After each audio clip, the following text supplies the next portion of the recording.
1 to 5 no. Next आ जाओ further 6 to 11।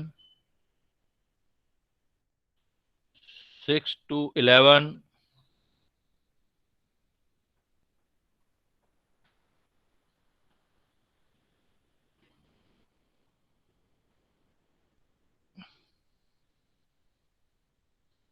15 तक किसी का?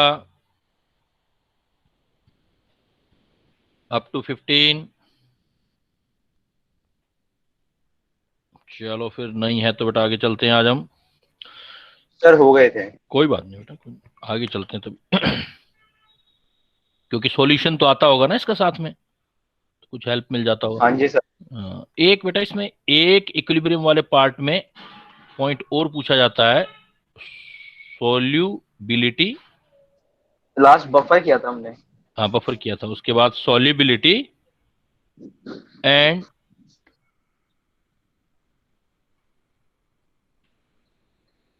सॉल्युबिलिटी प्रोडक्ट कांस्टेंट, या सिर्फ सॉल्युबिलिटी प्रोडक्ट भी बोल देते हैं, सॉल्युबिलिटी एस, सॉल्युबिलिटी प्रोडक्ट के एस पी। सिंपली मैं आपको हिंट दूं, कोई भी आपको साल्ट दिया जाए, जैसे सॉल्युबिलिटी जब भी निकालना हो तो आप ऐसे निकालोगे, के एस पी।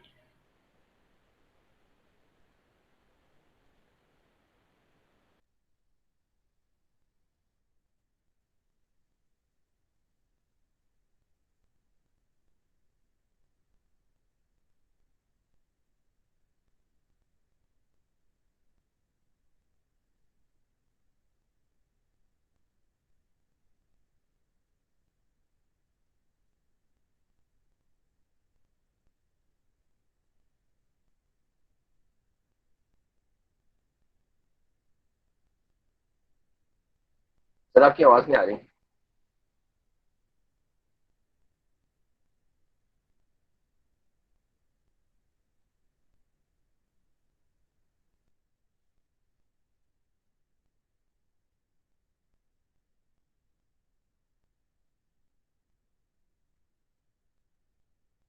सर आपकी वॉइस नहीं आ रही।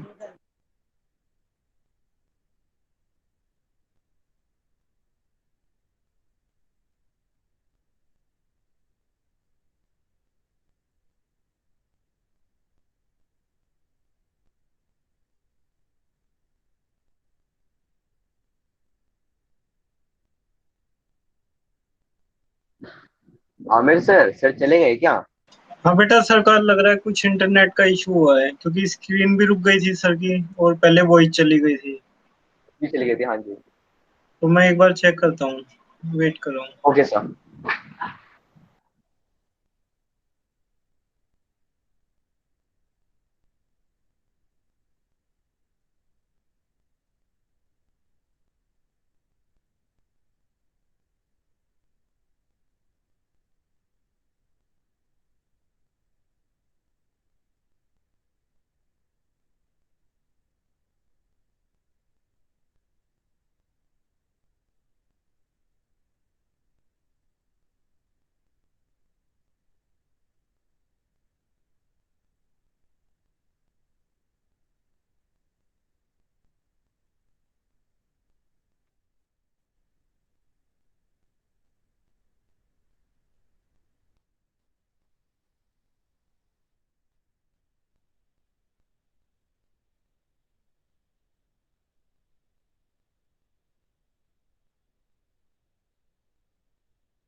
हेलो बेटा, बेरियम सल्फेट के लिए के एस पी और एस का रिलेशन निकालो।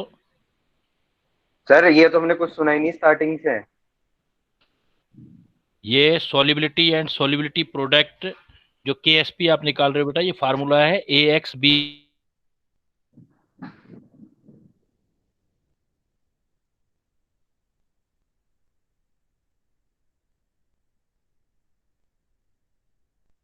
सर आपकी आवाज नहीं आ रही।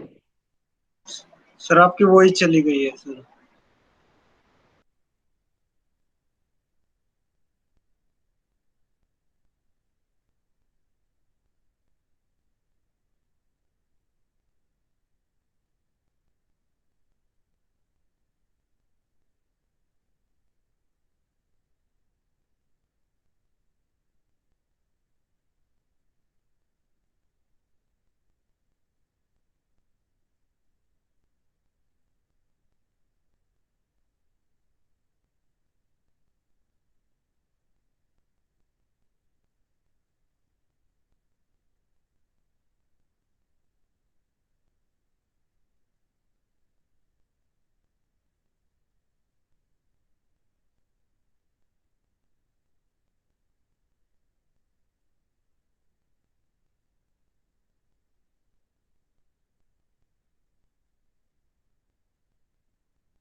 Hello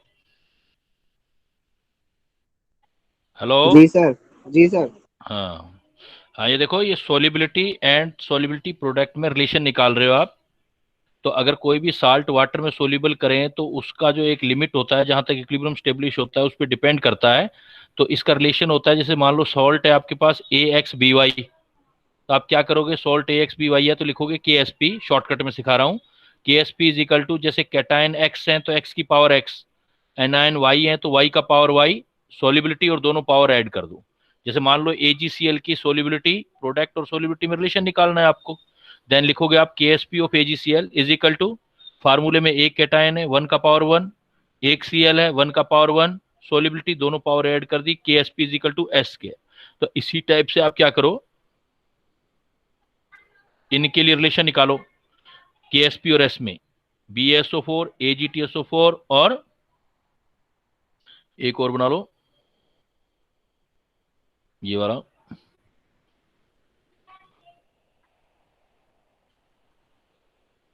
sodium ammonium phosphate. Suppose मैंने आपको 3 सॉल्ट दे दिए, कैल्शियम फास्फेट भी निकाल लो, चलो प्रैक्टिस ही है। तो देखो बेटा, बेरियम सल्फेट की निकालो जल्दी सी, क्या रिलेशन आएगा KSP और S में।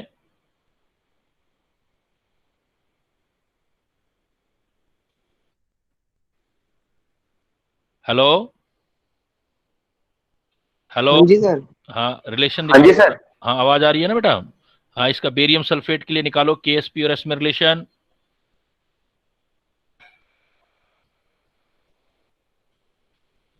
Sir KSP equal to 16 S की पावर 4। 16 S की पावर 4 कैसे आ गया बेटा। देखो, बेरियम सल्फेट है ना, बेरियम, तो आयन कौन कौन से बनेंगे बेरियम सल्फेट में, एक तो बेरियम आयन Ba2 बनेगा, प्लस और SO4 2 माइनस। SO4 2 तो एक ही कैटायन बना, एक ही एनायन बना। तो क्या रिलेशन लिखोगे, KSP is equal to cation 1, 1 का पावर 1, एनायन 1 ही है, अलग अलग काउंट नहीं करेंगे बेटा इसको, सल्फेट तो एक ही है ना, 1 की पावर 1, सोलिबिलिटी दोनों पावर ऐड कर दो, निकला है रिलेशन। इसमें निकालो Ag2CrO4 के लिए इसी तरीके से।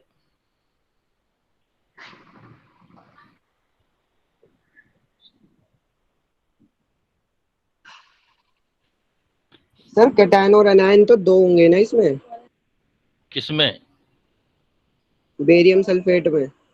कैटायन और एनायन दो होंगे तो कैटायन तो एक है, तो एक बार कैटायन लेना है, एक बार एनायन लेना है आपने, ओके ओके सर। है ना, दोनों अलग अलग लेंगे। ऐसे ही निकालो बेटा, Ag2CrO4 निकालो।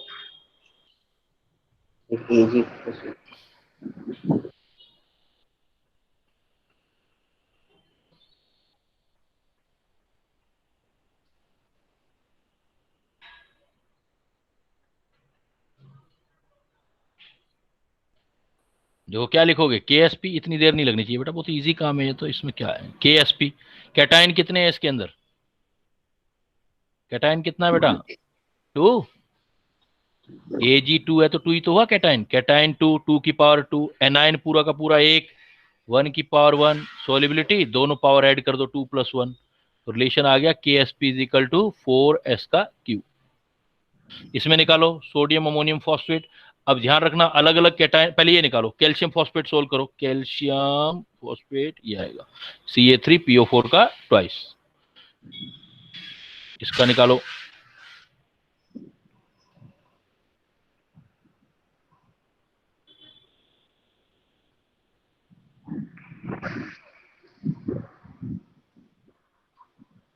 देखो ये आ जाएगा के एस पी, कैटायन है कैल्शियम, कैल्शियम है 3, 3 की पावर 3, फॉस्फेट है 9, ऐसे दो हैं 2 की पावर 2, सॉल्युबिलिटी दोनों पावर ऐड कर दो, तो के एस पी इजिकल टू कितना हुआ है 3, 3, 9, 3, 27, 4, 108, सॉल्युबिलिटी की पावर 5। अब इस वाले एग्जांपल में देखो, इसमें दो टाइप के कैटायन है तो अलग अलग सोल्व करो दोनों, अमोनियम भी कैटायन है और सोडियम भी कैटायन है, फॉस्फेट आयन है, अलग अलग सब आयन को अलग अलग सोल्व करो। पहले वाले आयन 2 है तो के एस पी लिखोगे 2 की पावर 2 इंटू, अमोनियम एक आयन है 1 की पावर 1, फॉस्फेट एक आयन है 1 की पावर 1, सॉल्युबिलिटी जितने पावर है वो ऐड करो, तो इससे हमारे पास क्या आ जाता है, कितना आया 4s, तो इससे हम सॉल्युबिलिटी निकाल लेते हैं और केएसपी में रिलेशन निकालते हैं, वैल्यू गिवन हो तो हम प्रॉब्लम भी कर सकते हैं। अब जैसे एग्जांपल है, इससे पीएच में भी हेल्प मिलती है, जैसे मान लो हमारे पास एज एग्जांपल मैग्नीशियम हाइड्रोक्साइड है, मैग्नीशियम हाइड्रोक्साइड के केएसपी के लिए निकालना रिलेशन, तो आप पूरे सोल्व करके भी निकाल सकते हो। जैसे मैग्नीशियम हाइड्रोक्साइड इक्विलिब्रियम स्टेब्लिश करेगा तो बैलेंस इक्वेशन क्या बनाओगे, Mg2 positive ion plus OH2 negative ion 2। अब सपोज इस मैग्नीशियम हाइड्रोक्साइड की सोलिबिलिटी S है, इसका S गया तो इसका भी S बन जाएगा, ये डबल है तो ये 2S बन जाएगा। तो आप क्या निकाल सकते हो, KSP इस फार्मूले से भी निकाल सकते हो, KSP is equal to concentration of magnesium ion और concentration of OH2 negative ion का पावर 2। तो जो आपको यहां दे रखी है कॉन्सेंट्रेशन वो रख सकते हैं, चाहे S ना भी यूज करो आप, S2S ना करके आपको मैग्नीशियम या OH का कॉन्सेंट्रेशन दिया हुआ है तो आप ये यूज कर सकते हो, आप ऐसे बना सकते हो।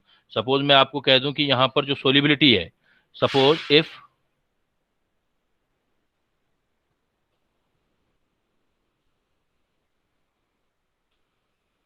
magnesium ion concentration at equilibrium 0.1 molar and KSP is equal to 4 into 10 raised to power suppose -12. Calculate the pH of solution। ये प्रॉब्लम दे दिया मैंने आपको, मैग्नीशियम हाइड्रोक्साइड के लिए कंसंट्रेशन मैग्नीशियम आयन का दे दिया 0.1, केएसपी दे दिया मैग्नीशियम हाइड्रोक्साइड का और पीएच निकालना। तो पीएच निकालने के लिए पहले मुझे क्या निकालना पड़ेगा, OH आयन का कंसंट्रेशन। तो मैं क्या लिखूंगा, इक्विलिब्रियम वाली इक्वेशन, ऊपर वाला फार्मूले तो तब यूज करने जब वो ऐसा क्वेश्चन पूछे, अगर ऐसे न्यूमेरिकल टाइप ऐसे पूछे तो ऐसे भी कर सकते हो आप। तो आप बोलोगे KSP of magnesium hydroxide is equal to Mg plus ion और OH नेगेटिव आयन का कंसंट्रेशन का स्क्वायर। तो यहाँ केएसपी की वैल्यू है हमारे पास,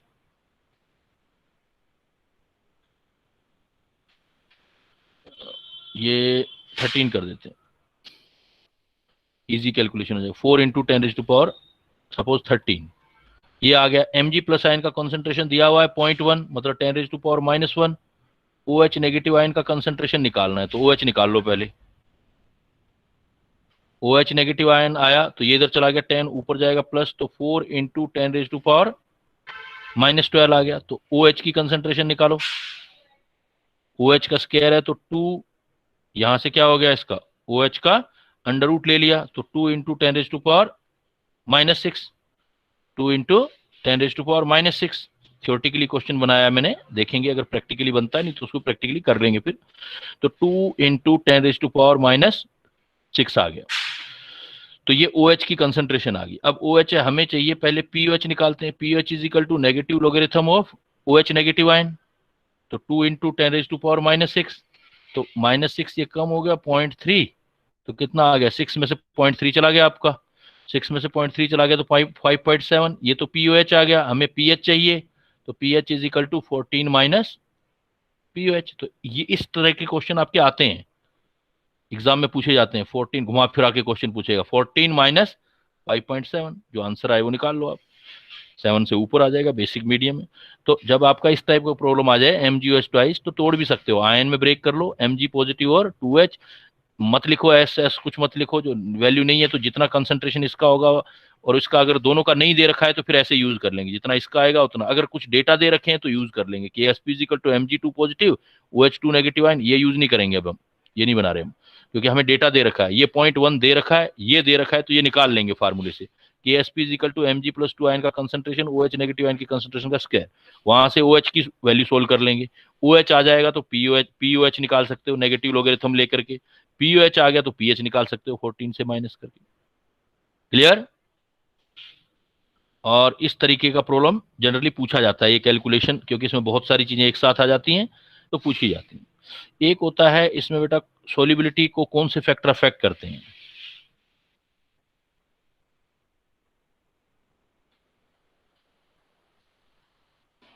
फैक्टर अफेक्टिंग द सोलिबिलिटी, कोई भी अगर किसी की सोलिबिलिटी को फैक्टर देखना चाहें तो इसमें फैक्टर अफेक्ट कर सकता है कि बाहर से क्या चीज डाल रहे हो। अगर इसमें आपसे बाहर से अगर कॉमन आयन होगा तो इसको बोलते हैं कॉमन आयन इफेक्ट भी बोलते हैं। तो कॉमन आयन वो डिक्रीज करेगा solubility, decrease the solubility. Common ion आएगा तो सोलिबिलिटी ऑफ वीक इलेक्ट्रोलाइट। आपने कोई ऐसी चीज डाल दी जिसका आयन और उस साल्ट के आयन जैसा ही है, कॉमन है, दोनों में एक जैसा है, तो आपकी सोलिबिलिटी जो होगी वो डिक्रीज होगी। लेकिन अगर कॉम्प्लेक्स आयन फॉर्मेशन है तो वो सोलिबिलिटी इंक्रीज करेगा। Complex ion formation increase the solubility. कैसे? तो देखो आप उसके अंदर ली शटलियर प्रिंसिपल लगा दो, प्रिंसिपल आपने पढ़ा हुआ है। जैसे एज एग्जांपल कॉमन आयन कैसे डिक्रीज कर रहा है, जैसे as example solubility of AgCl is decreased in presence of HCl और NaCl etc. क्योंकि AgCl में भी Cl आ रहा है, जो मिला रहे हो उसमें भी Cl आ रहा है, तो कॉमन आयन आ गया, कॉमन आयन से डिक्रीज हो जाएगा। अब सपोज अपने एक्सप्लेन करते हैं कि कैसे डिक्रीज हुआ है, क्या रीजन हुआ, क्यों डिक्रीज हो गई सोलिबिलिटी। तो बेटा जैसे AgCl है, AgCl हम लेते हैं सिर्फ in the presence of water,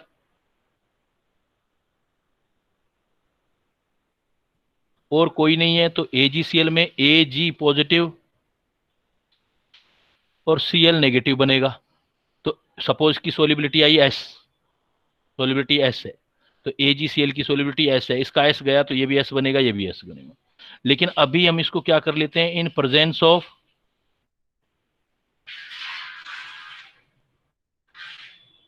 water and HCl। मान लो आप HCl की प्रेजेंस में देख रहे हो, सिर्फ वाटर में नहीं देख रहे हो, तो सोलिबिलिटी चेंज हो जाएगा बेटा। सपोज ये सोलिबिलिटी ऊपर वाला जो है हम S कर दिया हमने, अब देखो इसमें देखते हैं हम HCl के अंदर, तो HCl मिलाओगे तो देखो न्यू इक्विलिब्रियम होगा। क्यों? कि AgCl जो होता है अगर अकेला होता तो वो Ag प्लस आयन और Cl आयन बनाता। मान लो ये बीकर है एक आपका, कोई अपरेटस है, बीकर है, कुछ भी है, उसके अंदर AgCl का क्लोज कंटेनर है, AgCl का प्रेसिपिटेशन है, उसमें हमने HCl डाल दिया तो HCl भी तो जाएगा। तो HCl स्ट्रॉन्ग इलेक्ट्रोलाइट है तो H positive plus Cl negative ion आएगा। तो इस पूरी वेसल्स के अंदर क्लोरीन का कॉमन आयन आ गया। देखो कॉमन आयन, कॉमन आयन का मतलब Cl की कंसंट्रेशन इंक्रीज हो गई, तो Cl का जैसे ही इक्विलिब्रियम तो इसका बना हुआ है, इसके लिए Cl का कंसंट्रेशन इंक्रीज हुआ तो रिएक्शन पीछे चलना लग जाएगा, क्योंकि प्रोडक्ट की कंसंट्रेशन इंक्रीज करते हो तो शिफ्ट हो जाता है इक्विलिब्रियम बैक साइड में। तो सोलिबिलिटी जो S है अब S नहीं रहेगी, अब रहेगी S डैश। सपोज ये होगी S डैश, और HCl की कंसंट्रेशन C थी, तो ये तो कंप्लीटली इसके अंदर आ गया, तो ये C में से C चला गया, ये भी C बना दिया, ये भी C बना दिया, तो HCl ने Cl बना दिया। तो अब जो होगा AgCl का सोलिबिलिटी S डैश आएगा, तो ये तो क्लियर हो गया ना कि ये S डैश इस S से लेस होगा, तो सोलिबिलिटी देखो डिक्रीज होगी, कुछ AgCl आपस में मिलके वापस AgCl बनाने लग गया, तो AgCl बनने लग जाता है। तो अब नई जो सोलिबिलिटी आएगी वो S डैश है, और S डैश निकालोगे जो पहले वाली निकालोगे तो S square is equal to under root KSP आएगा। अगर आपको सिर्फ वाटर में सोलिबिलिटी निकालना है तो इससे निकालो, S is equal to under root KSP। लेकिन अब जो सोलिबिलिटी आएगा S डैश वो KSP बाई C आएगा। अब सोलिबिलिटी इससे निकालोगे KSP बाई C, C वाली कंसंट्रेशन से डिवाइड कर देना, KSP वहां से निकाल सकते हो, S भी निकाल सकते हो, तो KSP बाई C आ जाएगा। इसको कैसे सोल्व कर सकते हैं, देखो सोल्व भी कर लेते हैं।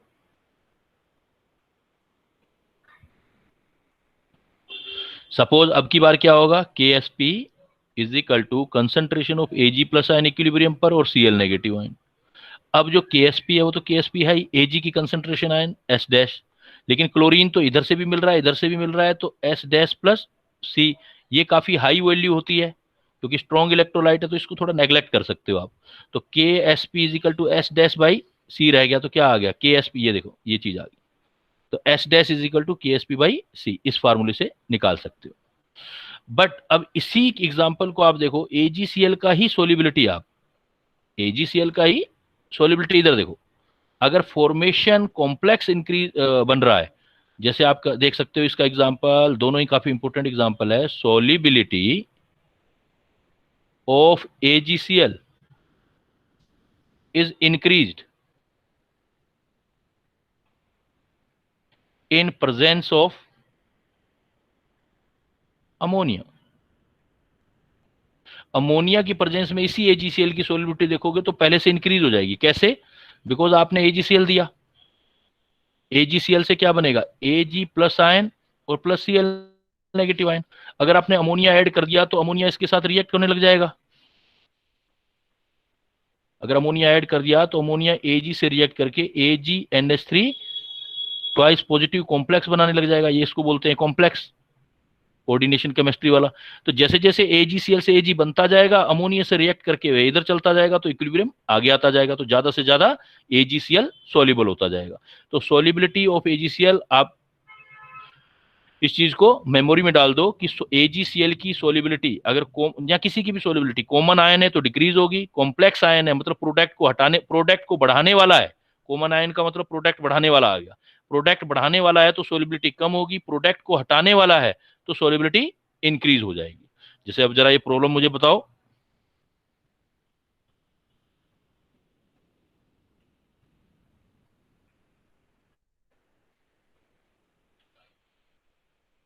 if solubility of AgCl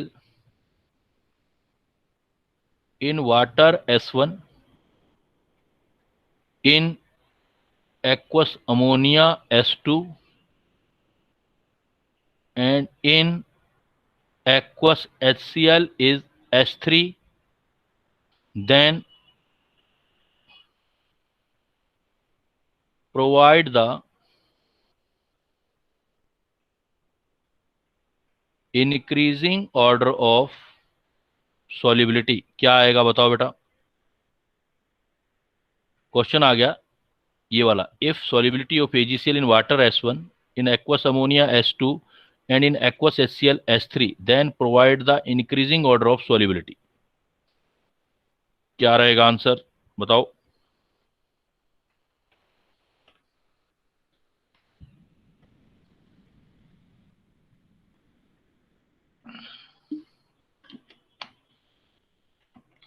क्या आएगा बेटा, रिप्लाई करो, क्या आंसर होगा। आवाज आ रही है ना मेरी? हाँ जी सर। हाँ, इसमें आंसर निकालो बेटा, क्या आएगा आंसर। अभी मैंने इतनी देर से वही पढ़ा रहा हूँ, उसका ही क्वेश्चन पूछ लिया है मैंने, तो क्या आंसर दोगे? सॉलिबिलिटी AgCl की S1 है, अमोनियम S2 है और HCl में S3 है, तो सबसे बड़ी वाली सॉलिबिलिटी कौन सी होगी? S1 S2 S3, या सबसे छोटे वाली सॉलिबिलिटी कौन सी होगी? S1 S2 और S3 में से? सर सबसे ज्यादा सॉल्युबल तो वाटर में होगा। बेटा सबसे ज्यादा सोल्यूबल वाटर में होगा तो फिर ये जितनी कहानी पढ़ी वो तो सब बेकार ही होगी। मैंने क्या बोला है यहाँ? सर S3 में होगा। S3 S1 S2। Common ion में सोल्यूबिलिटी सबसे कम, कॉम्प्लेक्स आयन फॉर्मेशन में सोल्यूबिलिटी सबसे ज्यादा। अमोनिया के साथ Ag कॉम्प्लेक्स बना रहा है और HCl में कॉमन आ रहा है, फिर इतनी देर तो इसका मतलब आपने कोई बात ही समझी ही नहीं, यहाँ समझ ही नहीं आई आपको। ये सारा मैं देखो क्या लिख रहा हूँ, ये तो बिल्कुल 11th में बच्चा आता है जो कुछ नहीं पढ़ा हो उसको भी समझ आ जाती है। कॉमन आयन में डिक्रीज हो रही है सोल्यूबिलिटी, कम्प्लेक्स आयन में इंक्रीज हो रही है सोल्यूबिलिटी। फिर मैंने यहाँ लिख दिया एक एक word, solubility of AgCl is decrease in presence of HCl या NaCl। कॉमन आयन में डिक्रीज लिख दिया। इधर लिख दिया solubility of AgCl increase in presence of ammonia, increase लिख दिया अमोनिया। यही मैंने क्वेश्चन पूछ लिया आपसे। ये देखो ये क्वेश्चन मैंने पूछा, मैंने कहा कि सोल्यूबिलिटी ऑफ AgCl वाटर में S1 है, एक्वस अमोनिया में S2 है, एक्वस HCl में S3 है, AgCl की तो सबसे कम और सबसे ज्यादा कौन सी होगी? यही तो क्वेश्चन पूछा ना मैंने। अब बताओ क्या आंसर हुआ? दोबारा रिपीट कर दिया मैंने सारा कुछ। Sir S3 S1 S2 increasing order में। इंक्रीजिंग ऑर्डर में S3 S1 S2, यानी कि सबसे ज्यादा किस में होगी? Sir aqueous NH3। Aqueous NH3 में पानी, और पानी के साथ अमोनिया भी है तो अमोनिया कॉम्प्लेक्स करेगा तो S2 सबसे ज्यादा हो जाएगा अमोनिया वाला। और HCl में कम होगी, क्या रीजन दोगे? एग्जाम में आया HCl में कम क्यों हुई? सर कॉमन आयन इफेक्ट की वजह कॉमन से। आयन, कॉमन आयन का इफेक्ट। हाँ तो उससे डाउन हो जाएगा। तो क्या आंसर दोगे? इसका मतलब वाटर में मिडिल में आएगा, तो सबसे कम क्या हुई? HCl वाली, मतलब S3। उससे ज्यादा क्या होगी? वाटर वाली S1, और सबसे ज्यादा S2।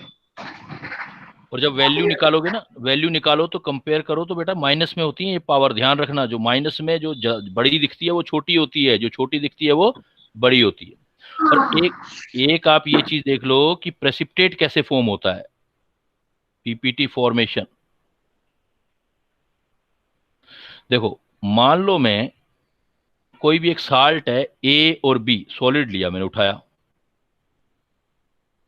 ये वाटर में डाला मैंने।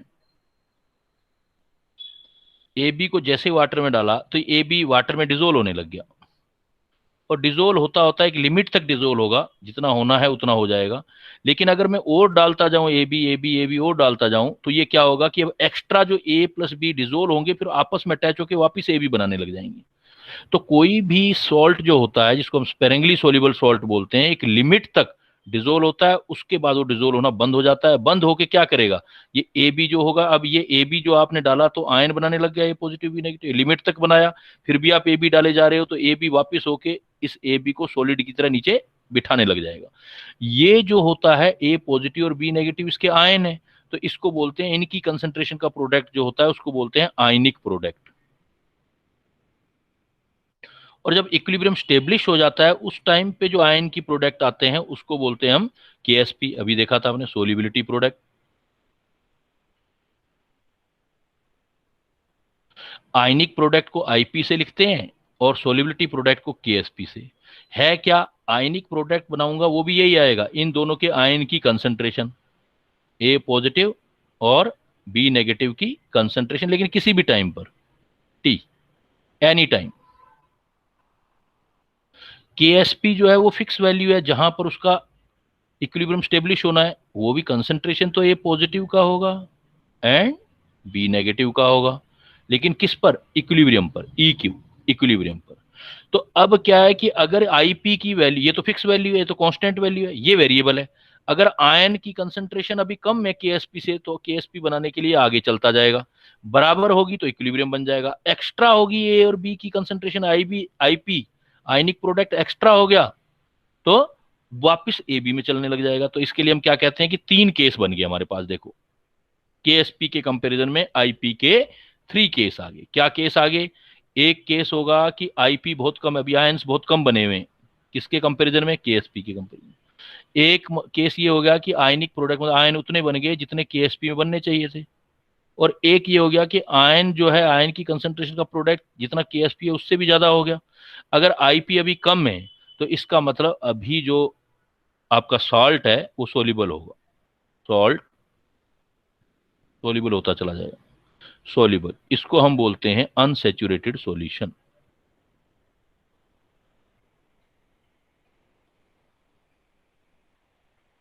It means if IP is less than KSP, then it is the unsaturated solution. If IP is equal to KSP, जब दोनों बराबर आ जाएं तो ये इक्विलिब्रियम है, इक्विलिब्रियम सेटअप हो गया।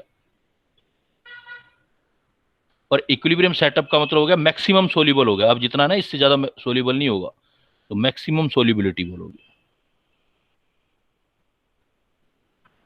तो थियोरेटिकल क्वेश्चन पूछा जाएगा मैक्सिमम सोल्यूबिलिटी कहां होता है, then you can say at equilibrium. और इस टाइम पे सॉल्यूशन को हम बोलते हैं सैचुरेटेड।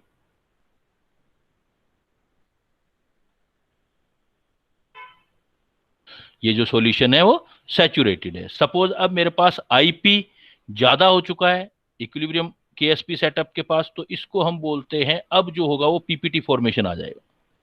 तो यहां से सोल्यूबिलिटी मैक्सिमम होगी और पीपीटी फॉर्मेशन स्टार्ट होगा। यहां पर जो जब IP is equal to KSP आ जाता है, देन यू कैन से कि जो आईपी केएसपी के बराबर है तो सोल्यूबिलिटी मैक्सिमम होगी। इस यहां से या स्टार्टिंग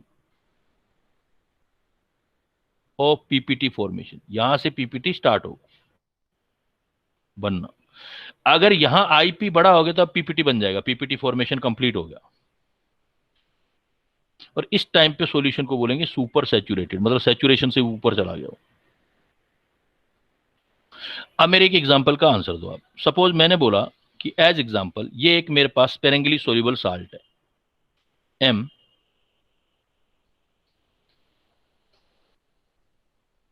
सपोज Cl2, एक स्पेरेंगली सोल्यूबल साल्ट, या मैं इसको ही क्यों लें, अपने अपने ये ले लेते हैं AB2, एक स्पेरेंगली सोल्यूबल साल्ट है मेरे पास। और इसका KSP जो है वो मेरे पास है सपोज 1 × 10⁻⁻⁻⁶। मैंने आपको ए और बी की कंसंट्रेशन बता दी। भाई ए की कंसंट्रेशन जो है 10⁻³ या 2, और बी की कंसंट्रेशन पहले केस में 10⁻²। तो बताओ प्रेसिपिटेट बनेगा या नहीं बनेगा? प्रेसिपिटेट फॉर्मेशन होगा या नहीं होगा? तो मैं कैसे चेक करूंगा? लेट मी मेक अंडरस्टैंड कि सीधा नहीं देखने से पता लगेगा बेटा। ऐसा नहीं कि इन वैल्यू को देखें और बता कर लें। हम क्या करेंगे, सबसे पहले AB2 से क्या बन सकता है वो इक्विलिब्रियम बनाएंगे, A positive plus 2B negative. फिर हम क्या करेंगे, इसका KSP तो गिवन है, IP निकालेंगे। तो IP क्या निकलेगा, देखो IP is equal to A की कंसंट्रेशन किसी भी टाइम और B की कंसंट्रेशन का स्क्वायर। अब मैं ये वैल्यू पुट करूंगा, IP की वैल्यू कैलकुलेट करूंगा। अब मैं IP के अकॉर्डिंग वैल्यू कैलकुलेट करूंगा तो IP is equal to A plus की कंसंट्रेशन देखो 10⁻⁻² इंटू B की कंसंट्रेशन 10⁻⁻² का स्क्वायर आ गया। तो ये वैल्यू कितनी आ गई देखो 10⁻², 10⁻², 10⁻⁻⁻6। इसका मतलब अब क्या हो गया, AP और KSP बिल्कुल बराबर आ रहे हैं। KSP भी 10⁻6, ये भी 10⁻6। इसका मतलब ये एट इक्विलिब्रियम है, ये मैक्सिमम सोल्यूबिलिटी है इस टाइम पे। 10⁻² मोल पर लीटर मैक्सिमम सोल्यूबिलिटी है। लेकिन इसी केस में मैं आपको ये कह देता A positive is equal to हो गया 0.01 और B हो गया मेरे पास 0.001। अब बताओ इस स्टेज पर क्या होगा, प्रेसिपिटेट फॉर्म होगा या नहीं होगा? अभी बनाओ जरा, निकाल के देखो। इसी केस में क्या आ रहा है जरा देखो। सर नहीं बनेगा, अनसैचुरेटेड सॉल्यूशन है। अनसैचुरेटेड सॉल्यूशन है। IP कितना निकाला बेटा? सर 10⁻⁻8। 10⁻⁻8। बस यही चेक करना है, मैथमेटिकली कैलकुलेट कर लो। देखो फार्मूला तो वही लगेगा ना, फार्मूला तो वही आएगा। IP is equal to A का कंसंट्रेशन प्लस B नेगेटिव का कंसंट्रेशन का स्क्वायर। A का कंसंट्रेशन कितना है 10⁻², और इसका कंसंट्रेशन देखो 10⁻3 का होल स्क्वायर। अगर मैं अब ये सोल्व करूंगा तो देखो क्या बन गया, तो आईपी की वैल्यू निकालोगे तो आईपी का आ गया 10⁻⁻8। अब देखो आईपी 10⁻⁻8 है और केएसपी बता रखा था उसने 10⁻⁻6, इसका मतलब आईपी लेस है, 10 - 8 10 - 6 से लेस है। तो जब आईपी लेस देन केएसपी होगा, पावर माइनस में है इसलिए बहुत गड़बड़ होती है बच्चों से इन क्वेश्चंस में, ध्यान देना। आईपी लेस देन केएसपी है, इसका मतलब अभी सोल्यूबल हो रहा है, साल्ट सोल्यूबल है, अभी सोल्यूबल होता चला जाएगा, नो पीपीटी। समझ गए कि पीपीटी कब फॉर्म होता है और कब नहीं होता है, ये हम कैलकुलेट करके निकालते हैं। फार्मूला हमें गिवन होगा और उससे हमें केएसपी का रिलेशन निकाल लेंगे और वहां से हम डिसाइड करेंगे कि सोल्यूबल होगा या नहीं होगा। क्लियर है बेटा? चलें आगे। तो ये आपका जो है यस सर। इक्विलिब्रियम का सारा पार्ट है। तो यहां से हम जो चलेंगे फिर अब नेक्स्ट पार्ट में चलेंगे। तो नेक्स्ट ही इसका छोटा सा पार्ट ये रहता था, तो आज हमने कर लिया। नेक्स्ट पार्ट हम ऑर्गेनिक स्टार्ट करेंगे यहां से।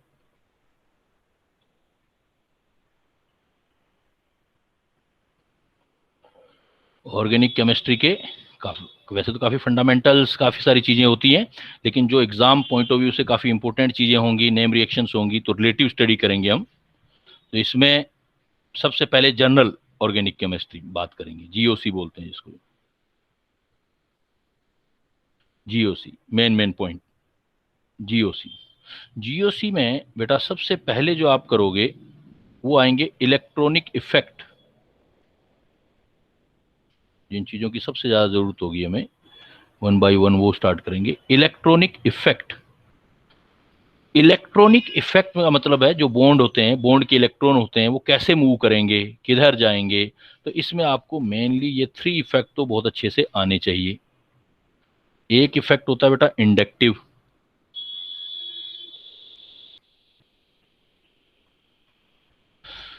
एक हमारे पास होता है hyper conjugation,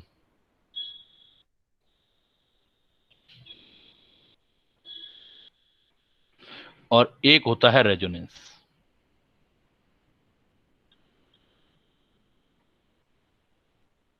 inductive effect, hyper conjugation, resonance. अगर मैं सिंपल वर्ड में बताऊं तो तीनों में पहले फर्क देख लो, तीनों में फर्क क्या है। ये जो है, ये वाला इंडक्टिव इफेक्ट, ये सिर्फ पुलिंग, पुल करना मतलब, और पुशिंग ऑफ सिग्मा इलेक्ट्रॉन है। सिग्मा बॉन्डेड इलेक्ट्रॉन का पुलिंग या पुशिंग जो होता है उसको हम इंडक्टिव इफेक्ट कहते हैं। कैसे? जैसे मान लेते हैं अपने पास ये कार्बन चेन है, इस कार्बन चेन पर यहां पर कोई जो हाइड्रोजन होगा वो हटा करके हम कोई और ग्रुप लगा देते हैं, सपोज जी, इसको हटा दिया, इसकी जगह मैंने कोई ग्रुप लगा दिया सी, हाइड्रोजन लगा हुआ था उसको हटा दिया, उसकी जगह कोई भी ग्रुप लगा दिया। अब अगर ये ग्रुप हाइड्रोजन के कंपैरिजन में इलेक्ट्रॉनों को अपनी तरफ खींचता है, सिग्मा बॉन्ड के इलेक्ट्रॉनों को, तो इस पर पार्शियली नेगेटिव चार्ज आ जाता है। अगर हाइड्रोजन के कंपैरिजन में अपनी तरफ खींचेगा तो इस इफेक्ट को देखो, पुलिंग हो रही है या पुशिंग हो रही है। अब ग्रुप के हिसाब से देखें तो इसकी तरफ आ रहे हैं, पुलिंग हो रही है, ग्रुप पुल कर रहा है। जब कोई इलेक्ट्रॉनों को अपनी तरफ पुल करेगा, खींचेगा, तो उस पर माइनस चार्ज आ जाएगा और इसको हम बोलेंगे group with minus I effect. ये जो होगा group with minus I effect. तो ज्यादातर जितने भी ग्रुप होते हैं वो इसी कैटेगरी में है, जितने भी ग्रुप आएंगे माइनस आई इफेक्ट। चाहे मैं अब हेलोजन ले लूं, कोई भी हेलोजन ले लूं, ओएच ग्रुप ले लूं, जो भी जनरली जो ग्रुप आएंगे वो इस इधर वाले ग्रुप, क्योंकि उनकी इलेक्ट्रोनेगेटिविटी कार्बन से ज्यादा होती है, सारे ही नाइट्रो ग्रुप ले लूं, NH2 ग्रुप ले लूं, CHO ग्रुप ले लूं, तो मैक्सिमम देखोगे COH ग्रुप ले लूं, maximum group minus I effect वाले होते हैं, अपनी तरफ ही खींचते हैं। और जितने भी पॉजिटिव आयन होंगे, क्योंकि पॉजिटिव होंगे तो अपना चार्ज खत्म करने के लिए जितने भी पॉजिटिव कोई स्पीसीज देख लो, कैटायन जितने भी देख लो, वो आपके माइनस आई वाले होंगे। कैटायन जितने भी होंगे वो इलेक्ट्रॉनों को अपनी तरफ खींचेंगे, वो सारे माइनस आई ग्रुप में आते हैं। बजाय इसके अगर आपके पास कोई ऐसा ग्रुप है जो कार्बन के कंपैरिजन में इलेक्ट्रॉनों को ये तो पुल कर रहा था, सिग्मा बॉन्डेड इलेक्ट्रॉनों को पुश करे, धक्का दे, इधर पुश करे, तो इस कार्बन चेन में इलेक्ट्रॉन चलने लग जाएंगे। पुश करने पर खुद के ऊपर देखो पॉजिटिव चार्ज आने लगेगा, क्योंकि इसके इलेक्ट्रॉन कम होने लगेंगे, तो इसको पॉजिटिव चार्ज आने लगेगा। तो इसलिए हम ऐसे ग्रुप को बोलेंगे group with plus I effect, group with plus I effect. इसमें मेनली एल्काइल ग्रुप और नेगेटिव आयन, नेगेटिव आयन होंगे यानी एनायन, तो वो अपना चार्ज उल्टा दूर फेंकेंगे स्टेबिलिटी लाने के लिए। हर किसी को अपना चार्ज कम करना होता है। तो जितने भी एल्काइल ग्रुप देखते हो, जैसे आप कहते हो CH3, C2H5, C3SN, even branching बढ़ने के साथ साथ ये प्लस आई इफेक्ट बढ़ता जाएगा। और नेगेटिव वालों में तो सबसे ज्यादा ही होगा, क्योंकि वो तो अपना चार्ज खत्म ही करेंगे। जैसे आपके COO नेगेटिव आ गया, CO नेगेटिव आ गया, O2 नेगेटिव आ गया, तो ये जो ऐसे ग्रुप होंगे वो आपके प्लस आई इफेक्ट वाले होंगे। ड्यूटेरियम भी इसी में आता है, प्लस आई में, हाइड्रोजन के कंपेरेटिवली तो देख रहे हैं। तो अल्टीमेटली आपको क्या समझना है कि कोई भी ऑर्गेनिक कंपाउंड का अगर कार्बन का चेन है, उसमें कोई भी ग्रुप लगा हुआ है, अपनी तरफ इलेक्ट्रॉन को पुल कर रहा है, तो माइनस आई इफेक्ट वाले और मैक्सिमम ऐसे ही होते हैं। आप ये याद कर लो, ये अपने आप ही बाकी सारे वाले हो जाएंगे। और जो इलेक्ट्रॉन पुश करते हैं, धक्का देते हैं कार्बन चेन के अंदर, वो प्लस आई इफेक्ट वाले होते हैं। और जो रेजोनेंस है, ये तो पुलिंग और पुशिंग है, ये कंप्लीट मूवमेंट है। ये है मूवमेंट ऑफ पाई इलेक्ट्रॉन और लोन पेयर। ये कंप्लीटली मूवमेंट पाई इलेक्ट्रॉन और लोन पेयर का है। और एक मैंने लिखा है हाइपर, इसको डिटेल करते हैं अभी थोड़ी देर में, अभी मैं सिर्फ आइडिया दे रहा हूं। यहां सिग्मा बॉन्डेड इलेक्ट्रॉन का पुलिंग और पुशिंग है सिर्फ, यहां complete fully movement of pi electron और लोन पेयर है, उसको रेजोनेंस बोलते हैं। यहां पर सिग्मा और पाई का कॉम्बिनेशन है हाइपर कॉन्जुगेशन में, ये जो होगा ये भी मूवमेंट है, कंप्लीट मूवमेंट। लेकिन मूवमेंट किसका है? Movement of sigma electron toward pi और वैकेंट ऑर्बिटल। अगर सिग्मा बॉन्डेड इलेक्ट्रॉनों का, मतलब इन दोनों का कॉम्बिनेशन हो गया ना, ये देखो, ये सिग्मा बॉन्डेड इलेक्ट्रॉन का मूवमेंट है, ये पाई इलेक्ट्रॉनों का मूवमेंट है, ये क्या है? सिग्मा का पाई में कन्वर्जन है। तो movement of sigma electron toward pi और वैकेंट ऑर्बिटल होता है, तो उसको हाइपर कॉन्जुगेशन कहते हैं। फिर हम मिला करके इनकी स्टडी करेंगे। फिर पहले हाइपर कॉन्जुगेशन पे चलते हैं अपने। इसका मतलब हाइपर कॉन्जुगेशन जो बोल रहे हो आप, हाइपर कॉन्जुगेशन के बहुत सारे नाम हैं, काफी इंपॉर्टेंट कॉन्सेप्ट भी है ये हाइपर कॉन्जुगेशन। इसी का दूसरा नाम है बेटा Baker Nathan effect, no bond resonance भी इसको बोलते हैं। सर तो हाँ बोलो। सर हाइपर कॉन्जुगेशन से एसिडिक और बेसिक कैरेक्टर पता चल जाता है? बहुत सारी चीजें पता लग जाएंगी, अभी आने दो, बहुत सारी चीजों का पता लगेगा। नोट एसिडिक बेसिक, बहुत सारी चीजें, सारा बेस ही इसी में छुपा होगा, इसलिए सबसे पहले कर रहे हैं अपने। तो hyperconjugation effect, Baker Nathan effect and no bond resonance बोलते हैं हम हाइपर कॉन्जुगेशन। अभी मैंने क्या बोला? हाइपर कॉन्जुगेशन क्या है? सिग्मा बॉन्डेड इलेक्ट्रॉनों का वैकेंट ऑर्बिटल या पाई ऑर्बिटल की तरफ मूवमेंट होता है। इसलिए एक्चुअली होता क्या है, ये सिर्फ 3 चीजों में देखने को मिलेगा आपको हाइपर कॉन्जुगेशन। किसमें? एल्कीन, कार्बोकेटायन, मतलब कार्बन के ऊपर पॉजिटिव चार्ज, कार्बोकेटायन। एक होगा कार्बन फ्री रेडिकल, जहां ये मिलेगा देखने को, वो alkene, carbocation, carbon free radical. एक और भी ले सकते हैं, जैसे हम एल्काइल बेंजीन बोलते हैं, बेंजीन के ऊपर एल्काइल ग्रुप हो। तो इन 4 जगह पे इस चीज का यूज होना है हमारा हाइपर कॉन्जुगेशन का।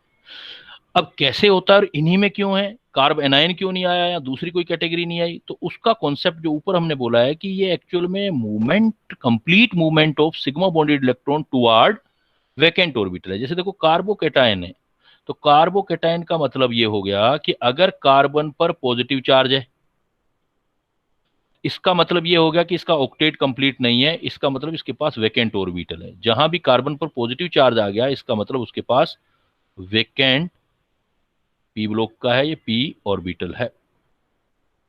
ऑक्टेट कंप्लीट नहीं है, कार्बन के पास वेकेंट ऑर्बिटल, तो कार्बोकैटायन हो गया, क्योंकि कार्बोकैटायन 90% रिएक्शन आपकी कार्बोकैटायन से रिलेटेड होंगी। तो कार्बन पर पॉजिटिव चार्ज है, वेकेंट पी ऑर्बिटल हो गया। इसका जो अगला वाला कार्बन है, उस अगले वाले कार्बन को हम बोलेंगे अल्फा कार्बन, और इस कार्बन पर जो H लगा होता है, ये कार्बन और हाइड्रोजन, ये अल्फा हाइड्रोजन। तो अल्फा कार्बन और अल्फा हाइड्रोजन के बीच वाला जो बॉन्ड होता है, ये सिग्मा बॉन्ड है। तो हमने क्या पढ़ा था, movement of sigma bond toward vacant orbital. तो ये जो मूवमेंट है बेटा, ये वाला मूवमेंट, जैसे ये वाला मूवमेंट, ये बॉन्ड मूवमेंट करके इधर आ जाए क्योंकि इसके पास वेकेंट ऑर्बिटल है, तो इस चीज को हम हाइपर कॉन्जुगेशन बोलते हैं। तो जहां भी ये वेकेंट ऑर्बिटल होगा वहां देखने को मिलेगा। तो ये किस में देखने को मिल सकता है, जिसमें कार्बन पर पॉजिटिव चार्ज, मतलब कार्बोकैटायन में मिल सकता है, या कार्बन फ्री रेडिकल में भी मिलेगा, क्योंकि कार्बन फ्री रेडिकल भी तो यही चीज होगी। ये कार्बन फ्री रेडिकल है तो इसके पास भी वेकेंट ऑर्बिटल आ गया, तो इसके पास वाला कार्बन अल्फा हो गया, उस पर हाइड्रोजन जो हो गया वो अल्फा हाइड्रोजन हो गया, तो ये वाला बॉन्ड भी इधर मूव कर सकता है, तो इसमें भी मिलेगी। एल्कीन क्यों लिया मैंने, देखो एल्कीन वाला ध्यान दो। अब भाई एल्कीन में वेकेंट ऑर्बिटल कैसे आ रहा है, क्योंकि मूवमेंट तभी हो सकता है जब उसके पास वेकेंट ऑर्बिटल हो। तो देखो बेटा, एल्कीन में इस कार्बन की बजाय कार्बन डबल बॉन्ड कार्बन होगा, और डबल बॉन्ड कार्बन के पास वाला कार्बन अल्फा कार्बन होगा, यहां अल्फा हाइड्रोजन होगा। यहां पर क्या है, वैकेंसी क्रिएट हो सकती है, डायरेक्ट नहीं दिख रही है, क्योंकि पाई बॉन्ड जो होता है, ये पाई बॉन्ड है, सपोज ये सिग्मा है, तो पाई बॉन्ड वीक होता है, ये डिस्प्लेस हो सकता है। जैसे ही ये बॉन्ड इधर मूव करने लगेगा तो इधर पॉजिटिव चार्ज आने लगेगा, इधर नेगेटिव, इधर पॉजिटिव, तो जैसे ही पॉजिटिव आएगा तो ये इस पर आ सकता है।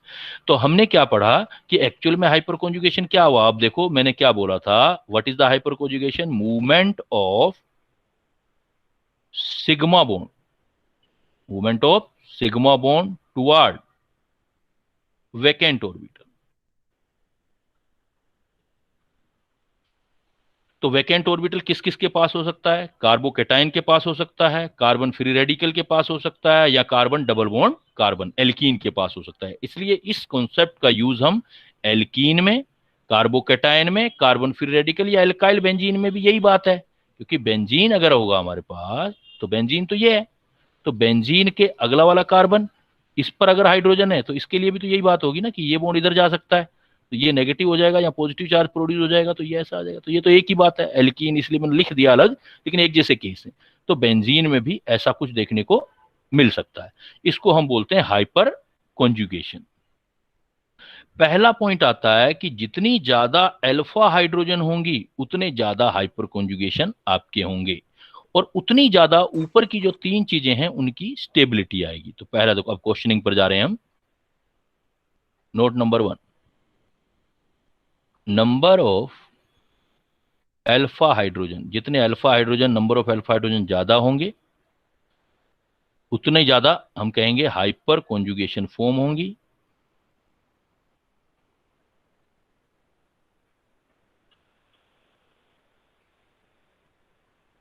उतनी ज्यादा स्टेबिलिटी होगी। स्टेबिलिटी किसकी, और किसी की नहीं, जो चीजें की हैं, किन किन की स्टेबिलिटी, कार्बोकैटायन,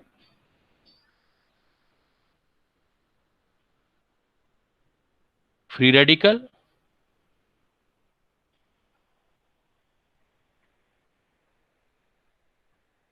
एंड तीसरा क्या बताया बेटा, carbocation, carbon free radical and alkene.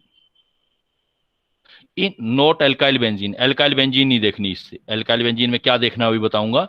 Carbocation की स्टेबिलिटी देखना चाहते हो, कार्बन फ्री रेडिकल की स्टेबिलिटी देखना चाहते हो अल्फा हाइड्रोजन से, और भी बहुत सारे फैक्टर होते हैं लेकिन अल्फा हाइड्रोजन से देखना चाहते हो, और एल्कीन की देखना चाहते हो। जिसके पास जितने ज्यादा अल्फा हाइड्रोजन होंगे उतनी ज्यादा उसकी हाइपर कॉन्जुगेशन फॉर्म होगी, उतनी ज्यादा उसकी स्टेबिलिटी होगी।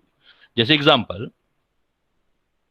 मैं आपको बोलूं कि CH2 double bond CH2, CH3 CH2, और CH thrice CH2। मुझे इन तीनों एल्कीन की स्टेबिलिटी चेक करनी है, तो कैसे चेक करूंगा बेटा, सबसे पहले क्या देखूंगा, अल्फा हाइड्रोजन। जिसके पास जितने ज्यादा अल्फा हाइड्रोजन है उसका हाइपर कॉन्जुगेशन फॉर्म उतनी बन जाएंगी एक्स्ट्रा। तो देखो अल्फा हाइड्रोजन कैसे काउंट करोगे? कार्बन डबल बॉन्ड कार्बन के अगले वाला कार्बन अल्फा हाइड्रोजन होता है। देखो, कार्बन डबल बॉन्ड कार्बन का अगला वाला कार्बन अल्फा कार्बन होता है, उस पर जो हाइड्रोजन होगा वो अल्फा हाइड्रोजन होगा। तो इसमें तो अल्फा कार्बन ही नहीं है, इसलिए यहां पर अल्फा हाइड्रोजन हो गया 0। इधर आओ, ये कार्बन डबल बॉन्ड कार्बन, इस कार्बन डबल बॉन्ड कार्बन का अगला वाला कार्बन ये रहा अल्फा कार्बन। अल्फा कार्बन पर जो हाइड्रोजन होंगे वो अल्फा हाइड्रोजन, तो इसके पास अल्फा हाइड्रोजन हो गए बेटा 3। इस स्ट्रक्चर को ओपन करो, देखो आप,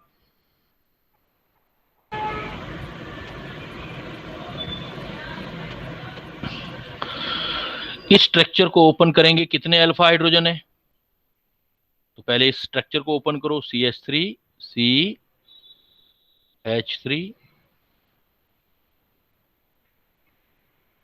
तो ये देखो, ये कार्बन कार्बन और इसका अगला कार्बन अल्फा कार्बन तो है, लेकिन इस पर हाइड्रोजन नहीं है कोई, ध्यान देना, इसीलिए एग्जांपल दिया है मैंने। तो ये ऐसा एग्जांपल है जिसमें वह अल्फा हाइड्रोजन 0 है, इसके पास कोई अल्फा हाइड्रोजन नहीं है। तो you need to clearly draw the structure, specially in organic chemistry. कई बार चीजें ऐसी हैं ओवरलैप हो जाती हैं, पता ही नहीं लगता, यहां से सीधा देख के 9 कर सकते थे हम। तो जब तक आप स्ट्रक्चर पूरी ड्रॉ नहीं करोगे तो आपको पता ही लगेगा। तो इसमें अल्फा हाइड्रोजन है ही नहीं। तो आपसे पूछा जाएगा कि इन तीनों में which show the hyper conjugation, क्या आंसर निकला?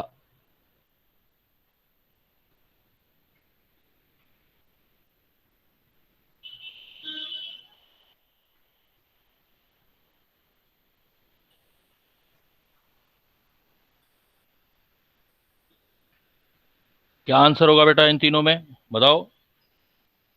CH3 CH CH3 CH2, क्योंकि बाकी दोनों के पास तो अल्फा हाइड्रोजन ही नहीं है। जिसके पास अल्फा हाइड्रोजन नहीं, वो नहीं शो करेगा हाइपर कॉन्जुगेशन। तो ऐसे प्रॉब्लम आ गया तो आप बताओगे कि भाई इसका मतलब कौन सा, ये सपोज A है, ये B है, ये C है, तो इसका आंसर हो जाएगा आपका B। दूसरा क्वेश्चन इसी पे, इस पर देखो मैं दे रहा हूं।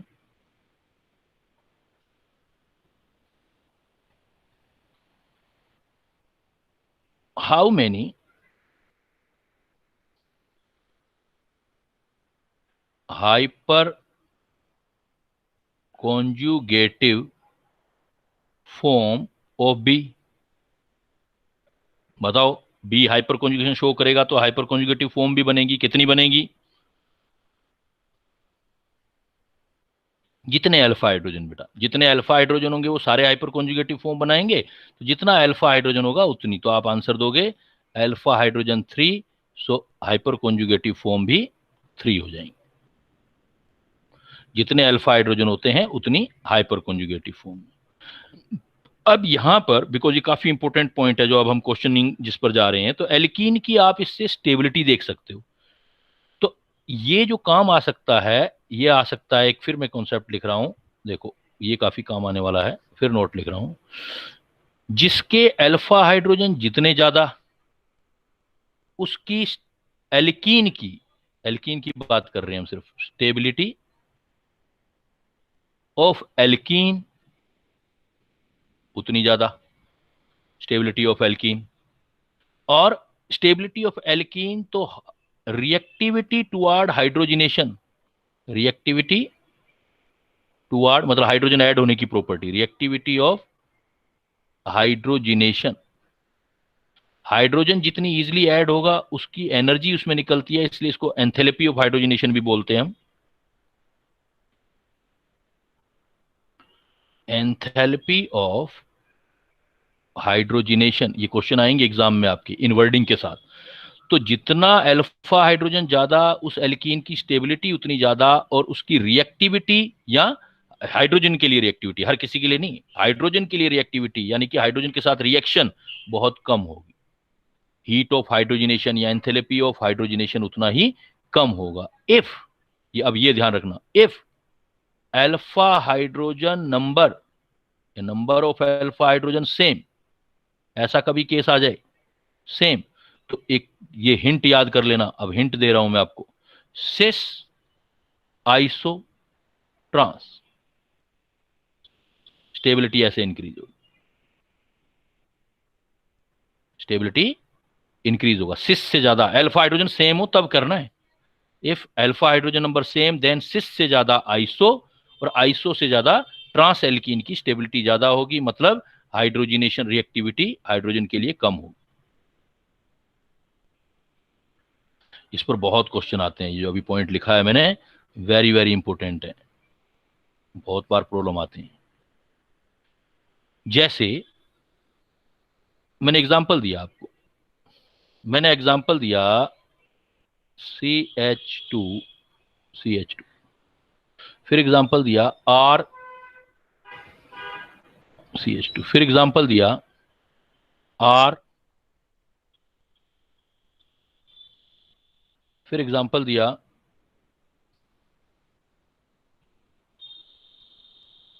फिर एग्जांपल दिया। अब ये कॉन्सेप्ट आ गया, मैंने इनकी स्टेबिलिटी ऑर्डर पूछ लिया, स्टेबिलिटी ऑर्डर। तो जितनी ज्यादा ब्रांचिंग होती जाएगी एल्कीन में उतना स्टेबिलिटी इंक्रीज होता जाएगा। तो देखो CH कोई अल्फा हाइड्रोजन नहीं, अल्फा हाइड्रोजन 0, यहां पर अल्फा हाइड्रोजन R से आ जाएंगे, यहां 2 R से आएंगे अल्फा हाइड्रोजन, यहां 3 R से आएंगे अल्फा हाइड्रोजन, यहां 4 R से आएंगे अल्फा हाइड्रोजन। तो अल्फा हाइड्रोजन इंक्रीज होता जा रहा है, इसका मतलब स्टेबिलिटी भी इंक्रीज होती चली जाएगी। जिसमें जितने ज्यादा अल्फा हाइड्रोजन उतनी ज्यादा स्टेबिलिटी, तो स्टेबिलिटी इंक्रीज होती चली जाएगी। बट प्रॉब्लम कहां फंसेगा, मैंने सपोज ये एग्जांपल दे दिया,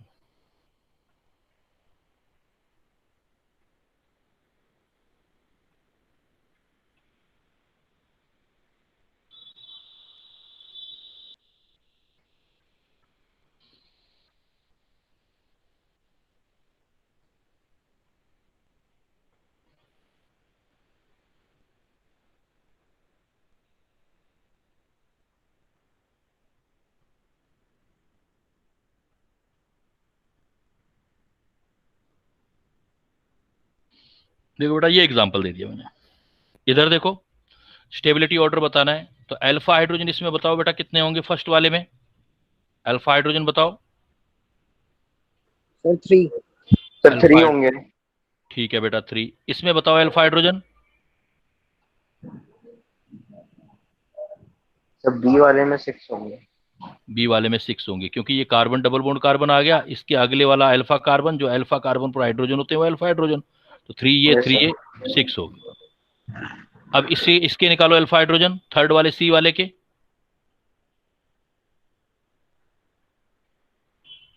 सर ये चीज एल्केन में भी हो सकता है ना, अल्फा हाइड्रोजन निकालने के लिए?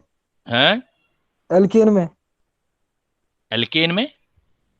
हाँ सर, एल्केन में भी निकाल सकते हैं ना अल्फा हाइड्रोजन? अल्फा का तो मतलब एक बेटा मतलब चीज है कि यहाँ तो एल्कीन में देख रहे हैं तो डबल बॉन्ड के रिस्पेक्ट में जो पास में होता है। एल्कोहल में भी देख सकते हो, जो OH जिस कार्बन है उसके अगले वाले कार्बन को अल्फा, वो तो किसी में यूज कर सकते हो ना आप। यहाँ हम एल्कीन की बात कर रहे हैं, एल्कीन की स्टेबिलिटी पे क्वेश्चन फोकस कर रहा हूं मैं आपके। एल्कीन में अल्फा हाइड्रोजन देख रहे हैं हाइपर कॉन्जुगेशन कंसेप्ट लगा के, है ना। इसमें बताओ आप,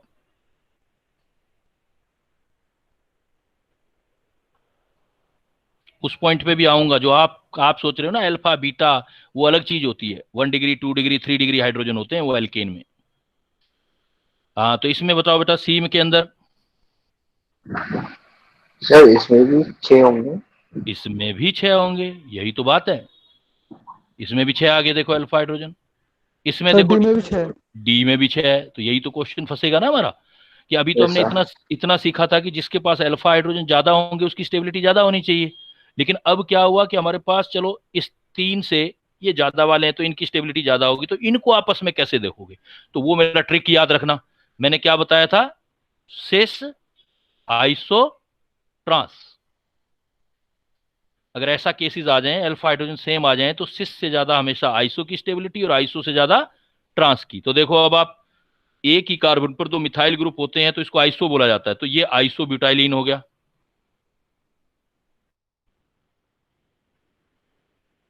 इसमें देखो फर्स्ट सेकंड सेकंड नंबर पे डबल बॉन्ड है तो बीटा ब्यूटाइलिन है, लेकिन दोनों H same side CH3 same side, इसमें दोनों H opposite side CH3 opposite side, तो ये सिस बीटा ब्यूटाइलिन हो गया।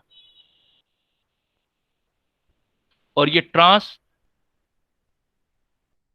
ब्यूटा ब्यूटाइलिन हो गया। तो अब आपका देखो ऑर्डर पता लग गया। अब ये याद करने वाला पॉइंट है, तो बहुत सारी बातें हैं समझाने के लिए, लेकिन अब क्रैश में कैसे कर सकते हैं? एक एक टॉपिक ही 2-2 घंटों का, और हमें तो एक एक 2-2 चैप्टर करने पड़ते हैं एक ही क्लास में। तो सिस आइसो ट्रांस याद रख लेना आप, सिस आइसो ट्रांस। तो अब देखो इसका मतलब ए तो सबसे कम स्टेबल हुआ, इंक्रीजिंग स्टेबिलिटी ऑर्डर अब निकालो। स्टेबिलिटी ऑर्डर या डिक्रीजिंग रिएक्टिविटी। तो क्या लिखोगे? ए सबसे कम। अब देखो सी बी में पहले देखो क्या है, पहला सिस आएगा, तो सिस कौन से वाला है? सी वाला। फिर देखो सिस के बाद आइसो आएगा, आइसो कौन से वाला है? बी वाला। फिर ट्रांस आएगा, डी वाला। तो ये स्टेबिलिटी ऑर्डर आएगा। तो याद रख लेना, काफी इंपॉर्टेंट क्वेश्चन है। एल्कीन की रिएक्टिविटी देखनी हो आपको, एल्कीन का रिएक्टिविटी देखना है या स्टेबिलिटी देखना है, then you can use the alpha hydrogen. जिसके पास अल्फा हाइड्रोजन ज्यादा है उसकी स्टेबिलिटी ज्यादा, हीट ऑफ हाइड्रोजनेशन कम। और अगर अल्फा हाइड्रोजन सेम आ जाए तो सिस आइसो ट्रांस, याद रख लेना ये पॉइंट, सिस आइसो ट्रांस इंक्रीजिंग ऑर्डर। दूसरा हाइपर कॉन्जुगेशन का जो यूज आएगा पूरी केमिस्ट्री में, ऑर्गेनिक में, मतलब जो most probable use with respect to exam, कि आपका आएगा रिएक्टिविटी ऑफ एल्काइल बेंजीन। इसमें बिल्कुल उल्टा होता है।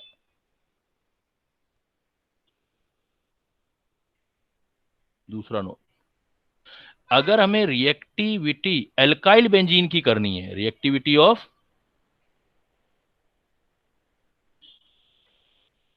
एल्काइल बेंजीन, एल्काइल बेंजीन के लिए रिएक्टिविटी निकालना है तो उल्टा करना, जिसके अल्फा हाइड्रोजन ज्यादा, उसमें तो जिसके अल्फा हाइड्रोजन ज्यादा होते थे उसकी रिएक्टिविटी कम होती थी। यहां पर देख लेना, जिसके अल्फा हाइड्रोजन ज्यादा उसकी रिएक्टिविटी ज्यादा।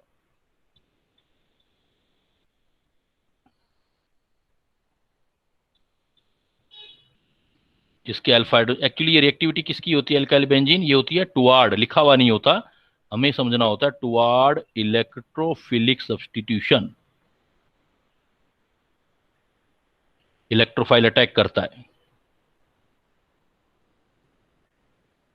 Toward electrophilic substitution. इलेक्ट्रोफिलिक का मतलब होता है इलेक्ट्रॉन पुअर स्पीसीज, ई पॉजिटिव। इलेक्ट्रॉन पुअर स्पीसीज, जो इलेक्ट्रॉन पुअर स्पीसीज होती हैं उसको इलेक्ट्रोफाइल बोलते हैं। तो इसमें उल्टा करना है, एल्काइल बेंजीन में आ जाए तो जिसके अल्फा हाइड्रोजन ज्यादा आ जाए उसकी रिएक्टिविटी आपने ज्यादा करनी है। अब ये रिएक्टिविटी ज्यादा करनी है, ये प्रॉब्लम दो टाइप से आएगा बेटा। अगर मैं कह दूं जैसे problem,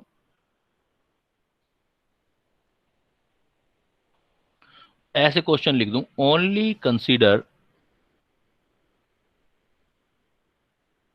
inductive effect and provide the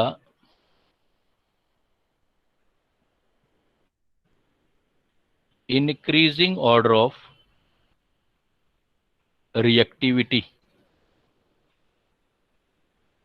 of following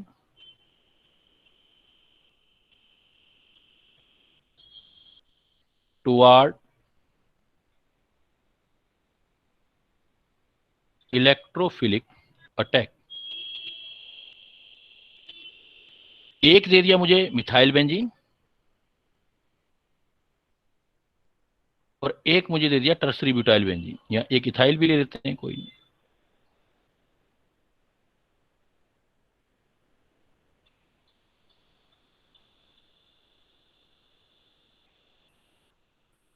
ये दे दिया बेटा। तो इसमें क्या करना है, अभी सिर्फ उसने कंडीशन डाल दी कि इंडक्टिव इफेक्ट को कंसीडर करना है आपने, और रिएक्टिविटी देखनी है अपने को एल्काइल बेंजीन की। तो इसमें देखो बेटा, CH3 ग्रुप यहां पर है, C2H5 ग्रुप यहां है, CCH3, सिर्फ इंडक्टिव इफेक्ट देखना है अपने को। तो इंडक्टिव इफेक्ट सारे एल्काइल ग्रुप में, एल्काइल ग्रुप में ब्रांचिंग इंक्रीज होगी तो इंडक्टिव इफेक्ट इंक्रीज होगा। तो इसका मतलब ये हुआ कि सपोज मेरे पास फर्स्ट वाला जो है मिथाइल बेंजीन, दूसरे वाला इथाइल हो गया तो CH2CH3, थर्ड वाला बेटा आइसोब्यूटाइल हो गया तो CH3C। अटैक कराना है मुझे इलेक्ट्रोफाइल का बेंजीन रिंग पर। जिस बेंजीन रिंग में इलेक्ट्रॉन डेंसिटी सबसे ज्यादा होगा, यहां इलेक्ट्रॉन पुअर, ये इलेक्ट्रॉन पुअर स्पीसीज है, इलेक्ट्रॉन पुअर स्पीसीज है, ये कहां अटैक करेगी? Attack can attack on electron rich site, मतलब बेंजीन रिंग पे। अब इधर देखो, अपने को सिर्फ अभी इंडक्टिव इफेक्ट कंसीडर करना है, हाइपर कॉन्जुगेशन नहीं करना, अगर नहीं बोला है तो उसने लिख दिया है ओनली कंसीडर। तो देखो CH3 से C2H5 से इधर चलते जाएंगे, ब्रांचिंग इंक्रीज हो रही है तो प्लस आई इफेक्ट इंक्रीज होता जाएगा। प्लस आई इफेक्ट का मतलब क्या होता है? इंक्रीज हो जाएगा। ये जो यहां से सिग्मा बॉन्ड वाले इलेक्ट्रॉनों को ज्यादा से ज्यादा को, प्लस आई का मतलब पुशिंग है, तो पुशिंग होगी, पुशिंग बढ़ती जाएगी, तो ये इलेक्ट्रॉन ज्यादा से ज्यादा सप्लाई करेगा, ये और ज्यादा करेगा, ये और ज्यादा सप्लाई करेगा सिग्मा बॉन्डेड इलेक्ट्रॉन। सिर्फ इंडक्टिव इफेक्ट कंसीडर किया जाए तो इलेक्ट्रॉन रिचनेस कौन से वाले में आई बेटा सबसे ज्यादा? ये सपोज ए है, ये सपोज बी है, ये सपोज सी है। अगर हम सिर्फ इंडक्टिव इफेक्ट कंसीडर करें तो इलेक्ट्रॉन रिचनेस कौन से में आई सबसे ज्यादा? ए में, बी में या सी में बेंजीन रिंग के अंदर? जवाब दो बेटा, क्योंकि सारा कुछ अब तो समझ वाला है क्वेश्चन, अब ज्यादा कैलकुलेशंस नहीं है, अब अंडरस्टैंडिंग की बातें हैं अब सारी ऑर्गेनिक में। तो इलेक्ट्रॉन रिचनेस किस में सबसे ज्यादा आई? कौन से रिंग में? Benzene ring. कौन से वाले के बेंजीन रिंग में सबसे ज्यादा इलेक्ट्रॉन रिचनेस है? सर सी वाले में। सी वाले में। सी वाले में क्लियर कट दिखाई दे रहा है ड्यू टू इंडक्टिव इफेक्ट। अब सी वाले में है तो ये सबसे इलेक्ट्रॉन रिच हो गया, मोस्ट इलेक्ट्रॉन रिच, लेकिन किसके रीजन से? Due to high plus I effect. इसलिए एग्जाम में अगर सिर्फ वो इंडक्टिव इफेक्ट कहे तो ये इलेक्ट्रॉन रिच है, तो मैं कहूंगा इधर रिएक्टिविटी इंक्रीज होगी। इसकी लेकिन स्टेबिलिटी भी ज्यादा होगी ना? नहीं बेटा, रिएक्टिविटी का स्टेबिलिटी से कोई लेना देना नहीं है। Reactivity is the different thing. ये रिएक्टिविटी किसके रिस्पेक्ट, बार बार बोल रहा हूं ना, ये किसके रिस्पेक्ट देख रहे हो? रिएक्टिविटी एक ही चीज नहीं, रिएक्टिविटी इलेक्ट्रोफिलिक अटैक के लिए देख रहे हैं। जैसे पिछली में आपने रिएक्टिविटी एल्कीन बताई थी, वो किसके रिस्पेक्ट बताई थी रिएक्टिविटी? मैंने हाइड्रोजन के रिस्पेक्ट अटैक। तो अलग अलग स्पीसीज के रिस्पेक्ट में कोई रिएक्टिव भी हो सकता है, कोई नहीं भी हो सकता है किसी के लिए रिएक्टिव, लेकिन उसका स्टेबिलिटी से कोई लेना देना नहीं है, इसको रिलेट मत करना बेटा। इसलिए मैं यहां जब मैंने बोला था इस फैक्टर से स्टेबिलिटी सिर्फ किसकी एक्सप्लेन बताई मैंने, देखो इधर एक एक बात, एक एक पॉइंट पर, क्योंकि बड़ा हमें कंसाइज करके करना पड़ रहा है ना, इतना टाइम नहीं है इन सब चीजों को एक्सप्लेन करने का। लेकिन ये देखो मैंने क्या लिखा, एक एक पॉइंट लिखा है, फिर भी स्टेबिलिटी देखनी है तो सिर्फ किसकी देखोगे आप?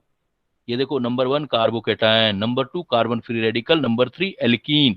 मैंने यहां पर एल्काइल बेंजीन नहीं लिखा, यहां स्टेबिलिटी इनकी चेक करोगे हाइपर कॉन्जुगेशन से, और स्टेबिलिटी का रिएक्टिविटी से कोई रिलेशन नहीं होता है। जैसे मैं एग्जांपल दूं आपको, NaCl है बेटा, NaCl था, मेरे ख्याल से सभी ने देखा है, NaCl देखा हुआ है ना। तो NaCl को पानी में डालते ही डिजोल्व हो जाएगा, हो गया, डिजोल्व हो गया। लेकिन गर्म करके देखना, जल्दी सी टूटेगा नहीं वो। तो stability is the different thing, reactivity is the different thing. एक चीज स्टेबल है, वो हो सकता है किसी के लिए रिएक्टिव हो, किसी के लिए नहीं रिएक्टिव। तो रिएक्टिविटी को मत करना, इससे रिलेट मत करना।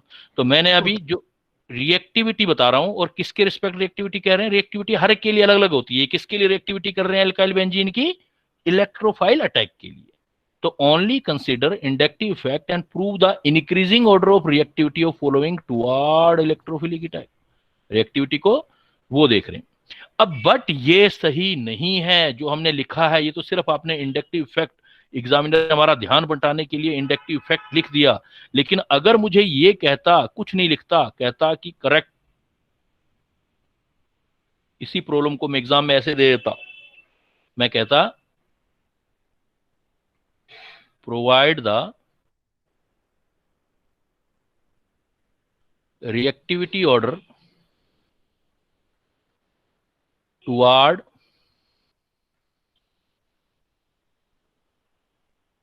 Electrophilic attack of following. अब उसने हमें कुछ नहीं दिया, तो हमें जो जो फैक्टर हैं वो सारे निकाल के देखने हैं। तो अब क्या होगा कि मैंने वही एग्जांपल वापस ले लिया, suppose methyl benzene, ethyl benzene, tertiary butyl benzene. तो अब मैं क्या है कि जो फैक्टर जितने इस पर अप्लाई होंगे वो सारे लेके देखूंगा, तो मुझे पता है कि इसमें इंडक्टिव इफेक्ट लग रहा है, इंडक्टिव इफेक्ट भी लगेगा। सर आपकी स्क्रीन शो नहीं हो रही।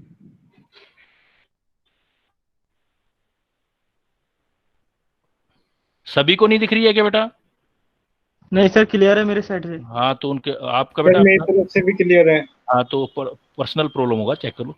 देखो इंडक्टिव इफेक्ट, क्योंकि मेरी तरफ से भी क्लियर जा रहा है। इंडक्टिव एक तो इसमें क्या लगेगा, इंडक्टिव इफेक्ट CH3 CH5 का, लेकिन हाइपर कॉन्जुगेशन भी तो लगेगा। अभी हमने पढ़ा था इसमें हाइपर कॉन्जुगेशन भी होता है, हाइपर कॉन्जुगेशन भी लग रहा है। इंडक्टिव इफेक्ट और हाइपर कॉन्जुगेशन, अगर रेजोनेंस भी होता है वो भी देखते हैं हम। तो इंडक्टिव इफेक्ट से ज्यादा powerful dominant factor hyper conjugation है, तो हम इससे चेक करेंगे, इंडक्टिव इफेक्ट से चेक नहीं करेंगे। हाइपर कॉन्जुगेशन से क्या देखेंगे, अल्फा हाइड्रोजन देखेंगे। देखो इसमें अल्फा हाइड्रोजन, ये बेंजीन रिंग के पास वाला कार्बन अल्फा, अल्फा पर 3 हाइड्रोजन है, तो अल्फा हाइड्रोजन हो गए 3। अब C2H5 को ओपन करके जरा दिखना, तब समझ आएगी बात। अल्फा हाइड्रोजन कितने हैं ये मुझे निकालने हैं, तो मैं देख के जादूगर नहीं है, हम मैजिशियन नहीं है कि देखते ही पता लग जाएगा, हमें इसको ओपन करना पड़ेगा। We need to postmortem of this molecule. तो ये CH2CH3 लिखा जाएगा। अब CH2CH3 लिखा जाएगा तो बेंजीन के पास वाला कार्बन ये रहा, तो इस कार्बन पर अल्फा हाइड्रोजन अब तो 2 रह गए, मतलब ये 3 हाइड्रोजन से अंदर इलेक्ट्रॉन भेजेगा, ये 2 हाइड्रोजन से भेजेगा। अब इसको देखूं मैं,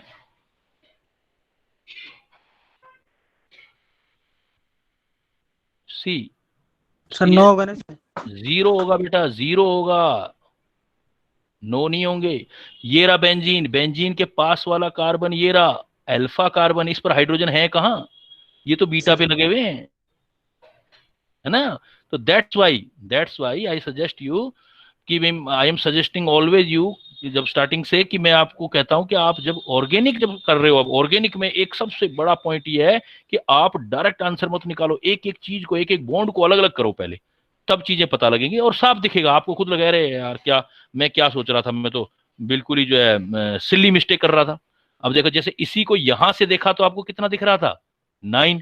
अब जरा ओपन करो, मैंने बनाया स्ट्रक्चर देखो ओपन करके, ये बेंजीन, बेंजीन के पास वाला कार्बन, कार्बन पर कोई हाइड्रोजन है ही नहीं, कार्बन पर तो कार्बन अटैच हो रहे हैं, इन कार्बन पर हाइड्रोजन है, ये तो अल्फा है ही नहीं, ये तो बीटा है, हमें तो अल्फा चेक करने, तो अल्फा हाइड्रोजन 0। और इवन में देखो यही वाला एग्जांपल आपको यहां लिखवा के आया हूं, देखो फिर भी हमारा दिमाग देखो कैसे रीड ही नहीं कर पाता है, यही तो गेम है सारा। ये देखो इधर कहां किया था ना हमने, उसमें हमने लिखा था,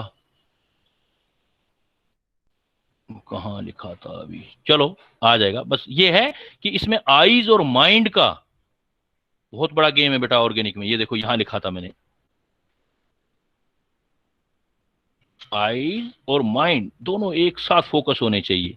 तो यहां पर अगर मैं हाइपर को इफेक्ट क्यों करूं, मैं जब दोनों इफेक्ट हैं तो दोनों करूंगा, और जो डोमिनेंट होगा उसका इफेक्ट लूंगा, तो उस इफेक्ट के हिसाब से देखो इसमें अल्फा हाइड्रोजन 3 आए, तो 3 हाइड्रोजन से इलेक्ट्रॉन जाएंगे इधर, सिग्मा बॉन्ड ट्रांसफर होंगे, पूरा मूवमेंट होगा, पुलिंग पुशिंग नहीं है, पुलिंग पुशिंग इंडक्टिव इफेक्ट होती है, इसमें तो पूरा मूवमेंट है। इसमें सिर्फ 2 हाइड्रोजन का जाएगा इलेक्ट्रॉन, और इसमें तो जाएगा ही नहीं, तो इसका मतलब सबसे ज्यादा इलेक्ट्रॉन रिचनेस किसमें आई ओवरऑल। अब देखो आप क्या आंसर दोगे, अब ये सपोज ये ए है, ये बी है, ये सी, तो इलेक्ट्रॉन रिचनेस किस में आया सबसे ज्यादा बेटा, ए में आया ना। अब यस सर। जितनी हाइपर को, तो आंसर देखो बदल गया, ए में आएगा। हाँ ए में आएगा, तो रिएक्टिव सबसे ज्यादा इलेक्ट्रॉन रिचनेस इसमें, ये मोस्ट इलेक्ट्रॉन रिच हो गया, मोस्ट इलेक्ट्रॉन रिच। किस रीजन से, रीजन पूछेगा एग्जामिनर आपसे, तो एक्चुअल सीन ये था, इंडक्टिव इफेक्ट करते तो वो आता, लेकिन एक्चुअल सीन ये है, most electron rich due to 3 hyperconjugative form. तो आप सर, हाँ बोलो। सर रेजोनेंस वाले केस में हाइपर कॉन्जुगेशन से डोमिनेंट होता है ना वो? हाँ रेजोनेंस होगा तो इससे डोमिनेंट हो जाएगा, एरोमेटिसिटी हो जाएगी तो सबसे डोमिनेंट हो जाएगी, वो आती जाएंगी चीजें सारी। तो most electron rich due to 3 hydrogen. तो इसका मतलब अब ये हुआ कि इधर से इधर जाऊंगा तो अल्फा हाइड्रोजन कम होते जाएंगे, अल्फा हाइड्रोजन कम होते जाएंगे। जितने अल्फा हाइड्रोजन कम, एल्काइल बेंजीन की रिएक्टिविटी भी कम। तो अब क्या है, सारी कहानी को समराइज कर लो, अब सारी रामायण क्लोज कर दो, वो मैंने पहले ही बता दिया। अब जितनी देर से जो सारी बात कर रहे थे ना, उस सारी बात को मैंने इन 2 पॉइंट में जो है समेट दिया है। क्या, ये देखो, अगर आपको एल्काइल बेंजीन का बेटा रिएक्टिविटी देखना है तो अल्फा हाइड्रोजन चेक कर लेना, जिसके अल्फा हाइड्रोजन ज्यादा उसकी रिएक्टिविटी ज्यादा। लेकिन एल्कीन में यही केस क्या हो जाएगा, उल्टा हो जाएगा, जिसके अल्फा हाइड्रोजन ज्यादा उसकी रिएक्टिविटी कम। और एल्कीन में स्टेबिलिटी भी चेक कर सकते हो, लेकिन एल्काइल बेंजीन में स्टेबिलिटी का कोई मैटर नहीं करेगा इसमें। तो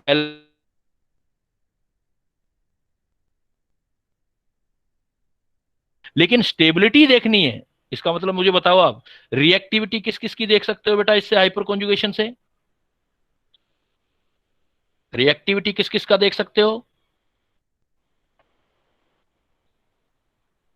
जो पढ़ा है उसी का तो देखोगे, जो पढ़ा है वो क्या पढ़ा है, रिएक्टिविटी किसका देखा है आपने? रिप्लाई करो बेटा।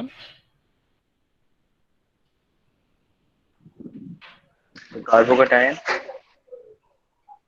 नहीं बेटा, रिएक्टिविटी कहाँ कार्बोकैटायन बोला मैंने? मैंने तो 2 ही की रिएक्टिविटी बताई है आपको, कार्बोकैटायन की रिएक्टिविटी तो नहीं पढ़ाया अभी। बेंजीन वाले। और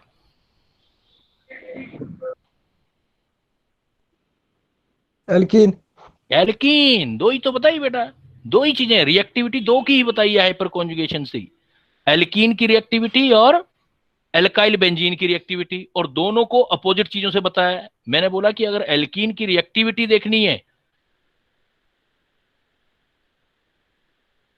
बेंजीन की रिएक्टिविटी देखनी है एल्काइल बेंजीन की, तो अल्फा हाइड्रोजन ज्यादा होने चाहिए। अब मैं यही क्वेश्चन आपसे ये पूछ रहा हूं कि स्टेबिलिटी किस किस की देखी है इससे, इस कॉन्सेप्ट से स्टेबिलिटी। मेरे ख्याल से आप समझ गए होंगे दोनों क्वेश्चन में डिफरेंस। अब मैं आपसे ये पूछूं कि स्टेबिलिटी किस किस की देखोगे इससे? सर ये रिएक्टिविटी और स्टेबिलिटी में कंफ्यूजन हो रहा है बहुत। हटा दो ना, कंफ्यूजन क्रिएट कर रखा है आपने, रिएक्टिविटी को स्टेबिलिटी से रिलेट कर रखा है आज तक। मैं कह रहा हूं कि रिलेशन हटा दो, कोई मतलब नहीं होता, रिएक्टिविटी और स्टेबिलिटी का कोई रिलेशन नहीं है। हाइपर कॉन्जुगेशन कंसेप्ट से रिएक्टिविटी हर किसी के लिए अलग होती है, और स्टेबिलिटी का मतलब होता है वो कंपाउंड कितना स्टेबल है। अब जो कंपाउंड स्टेबल है वो किसी के लिए बहुत रिएक्टिव हो सकता है, किसी के लिए रिएक्टिव नहीं हो सकता। तो रिएक्टिविटी पार्टिकुलर पॉइंट के लिए होती है। जैसे रिएक्टिविटी ऑफ एल्कीन की है आपने, तो रिएक्टिविटी ऑफ एल्कीन किसके साथ की थी आपने? हाइड्रोजन के साथ, हाइड्रोजन ऐड करने की रिएक्टिविटी। और एल्काइल बेंजीन की रिएक्टिविटी किसके लिए कर रहे हो आप? इलेक्ट्रोफाइल के लिए। तो आप हाइपर कॉन्जुगेशन को अगर रिएक्टिविटी देखना चाहते हो, मतलब ये मैं कई सालों से देख रहा हूं, ये हर साल मेरे जो बच्चे आते हैं उनके लिए बड़ा प्रॉब्लम होता है, कहता है सर रिएक्टिविटी ज्यादा होगी स्टेबिलिटी कम होगी। अरे रिलेट ही नहीं करना, दोनों कंसेप्ट अलग अलग पढ़ने हैं। जैसे हाइपर कॉन्जुगेशन से आप स्टेबिलिटी देखना चाहते हो तो 3 चीजों की देखोगे, ये बताया मैंने। स्टेबिलिटी देखना चाहते हो 3 चीजों की देखोगे स्टेबिलिटी, अभी ऊपर लिखी है मैंने। वो कई जगह क्या है कि वो इफेक्ट आपको कर रहा हूं, तो यही तो बोले जा रहा हूं मैं कि रिएक्टिविटी को स्टेबिलिटी से अटैच मत करो। ये देखो, ये लिखा मैंने, ये लिखा, ये क्या लिखा हुआ है मैंने यहां पर देखो, ये क्या लिखा है, क्या है बेटा ये? स्टेबिलिटी है ना ये? जी सर। यस अब सर। स्टेबिलिटी मैंने कितने जनों का बताया? स्टेबिलिटी हाइपर कॉन्जुगेशन से carbocation carbocation, carbon free radical और कार्बन फ्री रेडिकल और एल्कीन। हाँ, बस इन तीनों की स्टेबिलिटी हाइपर कॉन्जुगेशन से देख सकते हो। कार्बोकैटायन के केस में, कार्बन फ्री रेडिकल के केस में और एल्कीन के केस में, जिसके पास अल्फा हाइड्रोजन ज्यादा होगा उसकी स्टेबिलिटी ज्यादा होगी। अब रिएक्टिविटी सोचना ही नहीं है इनके लिए, सिर्फ स्टेबिलिटी सोचना है, इनका स्टेबिलिटी बता रहा है। क्लियर? तो स्टेबिलिटी हाइपर हाइपर कॉन्जुगेशन की स्टेबिलिटी किसके लिए, किस स्टेबिलिटी इन 3 चीजों की देखनी है हाइपर कॉन्जुगेशन से, सिर्फ कार्बोकैटायन की, कार्बन फ्री रेडिकल की और एल्कीन की। क्लियर? यहां तक क्लियर? रिएक्टिविटी लाओ ही मत दिमाग में, स्टेबिलिटी। तीन चीजों की स्टेबिलिटी हाइपर कॉन्जुगेशन से देखी जाती है, कार्बोकैटायन, कार्बन फ्री रेडिकल और एल्कीन। क्लियर? अब आता यस है सर। अब आता है कि रिएक्टिविटी किस किस की देखोगे, तो इस कॉन्सेप्ट से रिएक्टिविटी दो ही चीजों की पढ़ी जाती है। वो दो चीजें कौन सी हैं? इलेक्ट्रोफाइल और हाइड्रोजन। हाँ, एल्कीन, आप ऐसे बोलो, एल्कीन का हाइड्रोजन के लिए रिएक्टिविटी। अब आ जाओ इधर देखो, ये देखो मैंने साफ साफ लिखा है। अब देखो ये क्या लिखा था मैंने, रिएक्टिविटी टुवर्ड हाइड्रोजनेशन। तो अब रिएक्टिविटी किसकी रिएक्टिविटी? एल्कीन की देख रहे हो आप, लेकिन किसके लिए? हाइड्रोजन। हाइड्रोजनेशन के लिए। तो हाइड्रो बाई चांस क्या होता है कि इस केस में स्टेबिलिटी और रिएक्टिविटी अपोजिट हो गई है बाई चांस, लेकिन इसका कोई इससे हम रिलेशन नहीं करेंगे।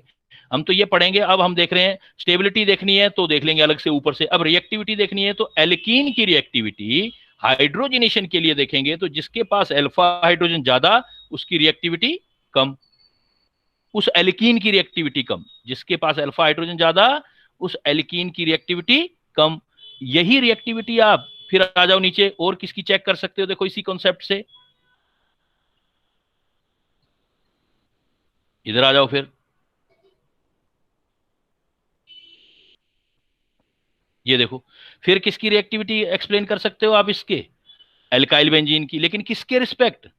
Toward, electrophile. हाँ, इलेक्ट्रोफाइल के लिए एल्काइल बेंजीन की रिएक्टिविटी देखोगे तो ये अल्फा हाइड्रोजन ज्यादा होंगे तो रिएक्टिविटी ज्यादा होगी।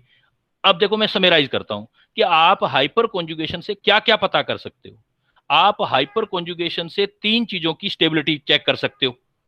वो तीन चीजें कौन कौन सी हैं जरा रिपीट करो, जिनकी स्टेबिलिटी पर ध्यान देना। मैं कह रहा हूं हाइपर कॉन्जुगेशन से तीन चीजों की स्टेबिलिटी चेक कर सकते हो।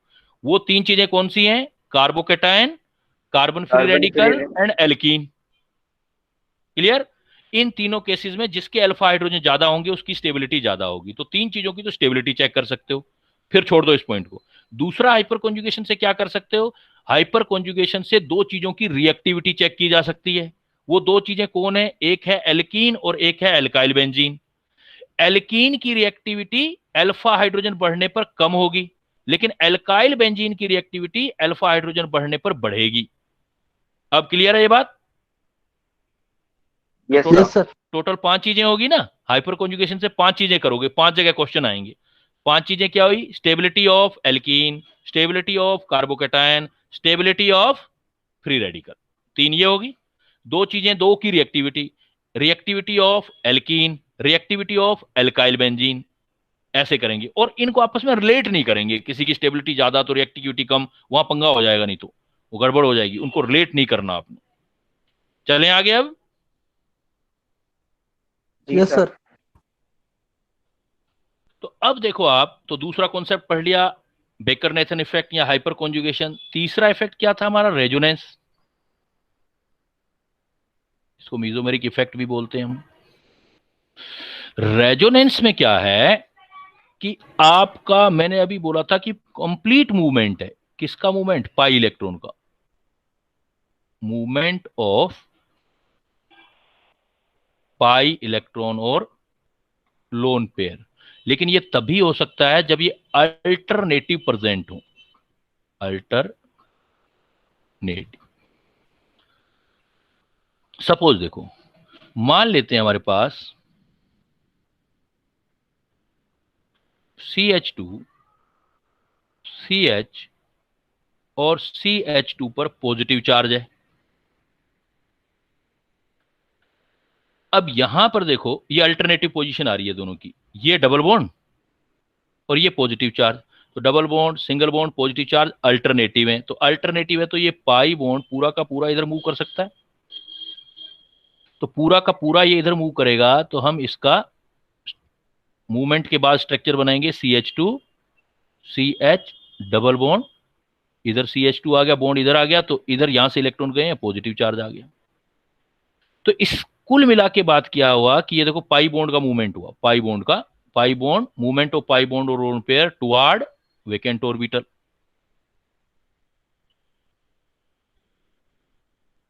तो ये वेकेंट ऑर्बिटल था पॉजिटिव चार्ज पर। वेकेंट ऑर्बिटल भी हो सकता है और चार्ज भी हो सकती है, स्पीसीज चार्ज भी हो सकता है, बस अल्टरनेटिव होने चाहिए। देखो इधर से इधर गया, तो इस आयन को बोलते हैं हम, इसमें रेजोनेंस पॉसिबल हो गया, double bond single bond positive charge alternative है, ये इधर आ गया, तो इसको हम नाम देते हैं एलाइल कार्बोकैटायन। एलाइल कार्बोकैटायन में हम कह देंगे रेजोनेंस है। फिर मैं देखो, फिर एग्जांपल देता हूं मैंने सपोज ये डबल बॉन्ड ना लिख करके ये भी तो लिख सकता हूं CH2 नेगेटिव, तब भी हो जाएगा। एक्चुअली हमें क्या होता है, जो चार्ज रखे होते हैं या जो पाई डबल बॉन्ड होते हैं उनको मूव कराना था। फिर देखो अब डायरेक्शन जरूर बदल जाएगी, क्योंकि ये बॉन्ड इधर आएगा तो इलेक्ट्रॉन रिचनेस बढ़ने लगेगी और अनस्टेबल होगा। तो ये क्या करेगा, ये अल्टरनेटिव है, देखो pi bond single bond lone pair, तो ये इस तरफ आ सकता है और ये इधर चला जाएगा। तो इससे हमारा क्या रेजोनेटिंग स्ट्रक्चर बना, CH डबल बॉन्ड CH। इसको क्या नाम दूंगा, ये भी एलाइल है, लेकिन कार्बन पर नेगेटिव चार्ज है तो एलाइल कार्बेनाइन हो गया। ऊपर वाला कार्ब कैटायन, ये कार्ब एनायन। पाई इलेक्ट्रॉन हमेशा पॉजिटिव चार्ज की तरफ मूव करेंगे और नेगेटिव चार्ज के अपोजिट साइड मूव करेंगे। अगर मैं चार्ज नहीं भी लूं, CH2 CH double bond CH2, तब भी ये मूवमेंट हो सकता है। देखो double bond single bond double bond, suppose ये वाले इलेक्ट्रॉन इधर आ जाएं तो ये वाला बॉन्ड इधर आ जाएगा, तो क्या बन जाएगा, CH2 CH, यहां नेगेटिव चार्ज आ जाएगा, ये पॉजिटिव चार्ज। तो ये जो पॉसिबल स्ट्रक्चर बनाते हैं इसको हम रेजोनेटिंग स्ट्रक्चर बोलते हैं। अब एक्चुअल क्या है कि ये कोई रियल स्ट्रक्चर नहीं है जो आप देख रहे हो। सपोज ये कार्बोकैटायन एलाइल, तो ये स्ट्रक्चर और ये स्ट्रक्चर आपने बना के देख ली, लेकिन रियल स्ट्रक्चर क्या होगी, ये जो स्ट्रक्चर बनाई है नॉट रियल। रियल स्ट्रक्चर क्या है, रियल स्ट्रक्चर का मतलब ये है कि ये पाई बॉन्ड घूमता रहेगा, मतलब CH2 सिंगल बॉन्ड CH और CH2, ये जो पाई बॉन्ड है इस और इस दोनों जगह पार्शियली डिवाइड हो जाएगा, पार्शियली डिवाइड होगा। इससे फायदा क्या होगा, इन दोनों में ये पॉजिटिव चार्ज, इसका मतलब ये है कि पॉजिटिव चार्ज एक जगह पे नहीं है, ये इस पर और इस पर डिवाइड हो गया। देखो यहाँ एक कार्बन पर पॉजिटिव चार्ज था, अगर ये पॉजिटिव चार्ज इस पर और इस पर दिखा सकते हो तो आप डिवाइड करोगे, आधा पॉजिटिव चार्ज इधर, हाफ पॉजिटिव इधर और हाफ पॉजिटिव इधर। तो इस कॉन्सेप्ट का मतलब क्या है कि पर स्पीसीज चार्ज को कम करना, पर स्पीसीज चार्ज कम होगा तो स्टेबिलिटी इंक्रीज होगी। तो ये जो है इसको रेजोनेंस हाइब्रिड भी बोलते हैं, और यही स्टेबल स्ट्रक्चर होता है, स्टेबल। अब इधर देखो, इसका मतलब ये जो एलाइल कार्बेनाइन है ना, तो ये स्ट्रक्चर सही है या ये सही है, इनका रियल स्ट्रक्चर क्या है, CH2 CH और CH2। ये वाला जो बॉन्ड है ये इधर भी पार्शियली जाएगा, ये इधर भी जाएगा। फर्क क्या होगा, ये नेगेटिव चार्ज यहां और यहां आ रहे हो तो दोनों साइड डिवाइड हो जाएगा, हाफ हाफ। तो चाहे पॉजिटिव हो चाहे नेगेटिव हो, अगर चार्ज कम हो गया तो स्टेबल हो गया। इसका मतलब सबसे स्टेबल फॉर्म जो होती है वो रेजोनेंस हाइब्रिड होता है। अब पॉइंट इसके अंदर ये आता है कि रेजोनेंस आप ऐसे दिखाते हो अल्टरनेटिव पोजीशन में, पूरा मूवमेंट दिखाते हो आप। पॉइंट इसके अंदर ये आता है कि भाई इनमें से आप स्टेबिलिटी कैसे चेक करोगे, भाई कौन सा ज्यादा स्टेबल है ये कैसे पता करते हैं। तो पहली बात, जिस पर कोई चार्ज नहीं हो, जो अनचार्ज्ड है, वो हमेशा चार्ज से ज्यादा स्टेबल होगा। चार्ज स्पीसीज का मतलब जिस पर पॉजिटिव या नेगेटिव कोई सा भी चार्ज है, तो अनचार्ज हमेशा मोर स्टेबल होगा, उसकी स्टेबिलिटी ज्यादा होगी। और उसी की फॉर्म को हम बताते हैं कि उसमें वो एग्जिस्ट करेगा।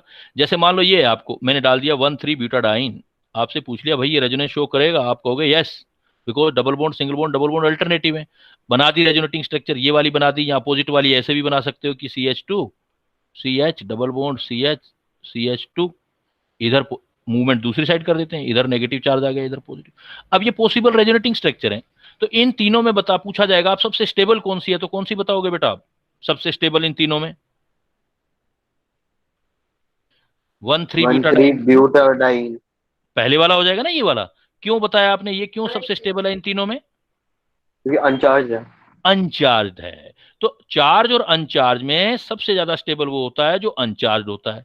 अब अगर चार्ज में देखना है, अगर हमारे पास दोनों चार्ज स्पीसीज हैं, एक लेस चार्ज है, चाहे पॉजिटिव हो नेगेटिव, मैग्नीट्यूड देखना है, ए मोर चार्ज है, तो जब भी आप देखोगे जो लेस चार्ज होगा, जिसमें चार्ज कम होगा, वो ज्यादा स्टेबल होगा, लेस चार्ज। जैसे अब आ जाओ, अब मैं आपसे पूछ लूं, ये तीनों स्ट्रक्चर हैं, ये ए एलाइल कार्बेनाइन का, ये बी और ये सी, इन तीनों में सबसे स्टेबल कौन है?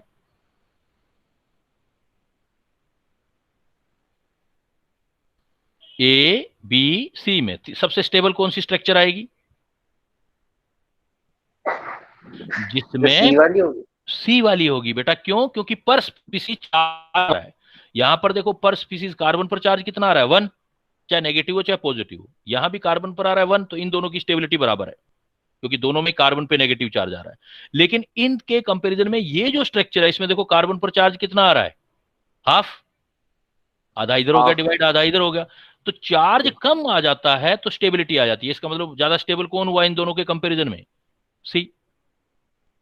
तीसरा पॉइंट ये आता है कि मान लो हमारे पास दोनों ही चार स्पीसीज हैं, चार्ज भी बराबर है, लेकिन एटम अलग अलग हैं, तो लेस, मतलब जो negative charge on more electronegative atom and positive charge, knowledge cloud हो गया, ऑन लेस इलेक्ट्रोनेगेटिव एटम, ज्यादा स्टेबल होगा। तो भाई पहला केस क्या बताया? अब सारे केस को मिला देते हैं सबको। मैं कहता हूं कि बहुत सारी स्ट्रक्चर पड़ी हैं, वो रेजोनेटिंग स्ट्रक्चर है, उसमें स्टेबिलिटी चेक करना है, यही होता है। तो सबसे पहले देखो कि अनचार्ज स्पीसीज कौन सी। जो अनचार्ज है वो चार्ज वालों से ज्यादा स्टेबल है। अगर चार्ज है तो जिसमें कम चार्ज है वो ज्यादा चार्ज वाले से ज्यादा स्टेबल है। अगर चार्ज इक्वल है तो चार्ज आ रहा है तो नेगेटिव चार्ज जो होना चाहिए वो इलेक्ट्रोनेगेटिव एटम के ऊपर होना चाहिए, पॉजिटिव चार्ज जो होना चाहिए वो लेस इलेक्ट्रोनेगेटिव एटम पे होना चाहिए। जैसे कार्बन है, कार्बन और नाइट्रोजन है, सपोज चार्ज देना है मुझे, कार्बन और नाइट्रोजन स्पीसीज है, दो को स्ट्रक्चर बना रखी है मैंने। एक में मैंने कार्बन पे नेगेटिव चार्ज दे रखा है और कार्बन पे पॉजिटिव दे रखा है, नाइट्रोजन पे नेगेटिव, और एक में कार्बन पे नेगेटिव और नाइट्रोजन पे पॉजिटिव। अब देखो चार्ज भी बराबर है, मैग्नीट्यूड देखना होता है, चार्ज भी इक्वल है, तो अब मैं कैसे स्टेबिलिटी चेक करूंगा? तो ये वाला पॉइंट लगाऊंगा कि नेगेटिव चार्ज जो होना चाहिए वो इलेक्ट्रोनेगेटिव एटम पे, और पॉजिटिव चार्ज होना चाहिए पॉजिटिव चार्ज लेस इलेक्ट्रोनेगेटिव या मोर इलेक्ट्रो पॉजिटिव पर, ईपी, इलेक्ट्रो पॉजिटिव। तो इन दोनों स्ट्रक्चर में बताओ कौन सी ज्यादा स्टेबल है? ये सपोज ए है, ये बी है स्ट्रक्चर, मैं आपसे पूछ लूं इन दोनों में ज्यादा स्टेबल कौन सी है? क्या आंसर दोगे? यही देंगे क्योंकि नाइट्रोजन इलेक्ट्रोनेगेटिव ज्यादा है। हाँ, ये देंगे। क्यों? इन दोनों के कंपैरिजन में ये मोर स्टेबल, क्योंकि नाइट्रोजन पर मोर इलेक्ट्रोनेगेटिव है तो नेगेटिव आना चाहिए, यहां नाइट्रोजन मोर इलेक्ट्रो पॉजिटिव आ रहा है तो ये लेस स्टेबल हो गया। तो ये रूल होता है। सबसे पहले अनचार्ज देखते हैं, फिर चार्ज में कम चार्ज किसके ऊपर है वो देखते हैं, अगर चार्ज सेम है तो किस एटम के ऊपर है, वहां से हम उसकी रेजोनेंस से स्टेबिलिटी डिसाइड करते हैं। और एक ये देखते हैं कि रेजोनेंस देगा या नहीं देगा। सपोज मैं आपको एक एग्जांपल लिख रहा हूं जाते जाते, at the end of class I will give you this very interesting example. Suppose if we have a benzene ring NH3 positive, ये रेजोनेंस शो करेगा या नहीं करेगा बताओ?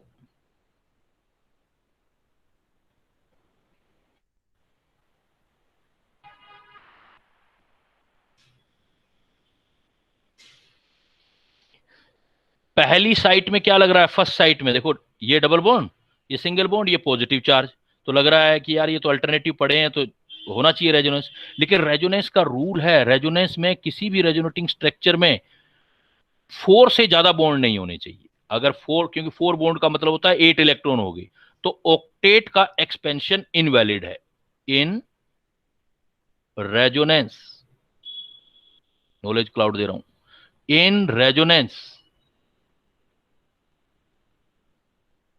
मोर देन 8 इलेक्ट्रॉन, मतलब एक्सपेंशन ऑफ ऑक्टेट कम हो सकते हैं 8 से, लेकिन ज्यादा नहीं। In resonance more than 8 electron expansion of octet is not valid, valid नहीं है, मतलब पेंटावैलेंसी नॉट वैलिड। 5 बॉन्ड नहीं बना सकता कोई, 10 इलेक्ट्रॉन हो जाएंगे, 5 बॉन्ड बना दिया, पेंटावैलेंसी इज नॉट वैलिड। तो कई बार क्या ऐसे दिख रहा होता है लेकिन ड्रॉ करके देखा करो। जैसे देखने में तो लग रहा है ये देखो double bond single bond positive charge, ऐसे लग रहा है जैसे देखो रेजोनेंस हो गया। अब रेजोनेंस करके देखो, जो पाई इलेक्ट्रॉन है वो इसकी तरफ मूव करेगा, एक रेजोनेटिंग स्ट्रक्चर बना के देखो। जैसे ही इधर मूव कराओगे तो देखो क्या बन गया, ये बॉन्ड जैसे इधर ले जाओगे तो N के पास चला गया, NH3 पॉजिटिव चार्ज यहां आ गया। अब इस नाइट्रोजन को जरा सोचो तो सही, इस नाइट्रोजन के इधर 2 बॉन्ड और 3 हाइड्रोजन, तो देखो कितने बॉन्ड हो गए बेटा, 1 2 3 4 5 बना तो दिया आपने, लेकिन यहां कितने बॉन्ड हो रहे हैं, 5 बॉन्ड बन रहे हैं नाइट्रोजन के। 5 बॉन्ड का मतलब 10 इलेक्ट्रॉन हो गए ऑफ नाइट्रोजन, 10 इलेक्ट्रॉन हो गया, एक्सपेंशन ऑफ ऑक्टेट हो गया। इसका मतलब ये रेजोनेंस नहीं शो करेगा, नॉट वैलिड। तो कोई भी ऐसी स्ट्रक्चर देख लो जिसमें रेजोनेटिंग स्ट्रक्चर में 5 बॉन्ड दिखाई दे रहे हो आपको, यानी कि 4 से ज्यादा दिखाई दे रहे हैं, तो वैलिड ही नहीं है वो रेजोनेंस पॉसिबल ही नहीं है। ऑक्टेट से ज्यादा हो ही नहीं सकता रेजोनेंस में। तो रेजोनेंस में एक ये जरूर चीज ध्यान रखनी है, इन रेजोनेंस ऐसे आएगा ना, which of the following is not valid या लेस स्टेबल स्ट्रक्चर, तो आप देख लेना जिसमें पेंटावैलेंसी दिख रही हो उसको तो बिल्कुल ही बाहर निकाल देना। बाकियों में कंपैरिजन करना हो तो ऊपर वाला रूल। तो मैं क्या समराइज कर रहा हूं कि आपकी ये क्वेश्चन बड़े पॉपुलर है बेटा, रेजोनेंस स्ट्रक्चर बना रखी होती है और उसकी स्टेबिलिटी निकालनी होती है। तो रेजोनेंट की स्ट्रक्चर से स्टेबिलिटी कैसे देखोगे, मैंने रूल बताया, सबसे पहले उसको बिल्कुल बाहर निकाल दो जिसमें 4 से ज्यादा बॉन्ड है, जिसमें 5 बॉन्ड है, एक्सपेंशन ऑफ ऑक्टेट है, वो बिल्कुल इनवैलिड है, अनस्टेबल है, हाई एनर्जी स्ट्रक्चर है, उसको बाहर करो। अब स्टेबिलिटी बाकी में देखनी है तो सबसे ज्यादा स्टेबल जिस पर कोई चार्ज नहीं है, उससे कम स्टेबल जिस पर कम चार्ज है। अगर चार्ज इक्वल है तो नेगेटिव चार्ज इलेक्ट्रोनेगेटिव एटम पर होना चाहिए और पॉजिटिव चार्ज इलेक्ट्रो पॉजिटिव पर होना चाहिए। क्लियर बेटा? चलो यस टाइम, सर क्लियर है। जी हाँ सर। टाइम हो गया है, अभी क्लास लीव करता हूं मैं अभी, फिर सी यू फॉर नेक्स्ट लेसन।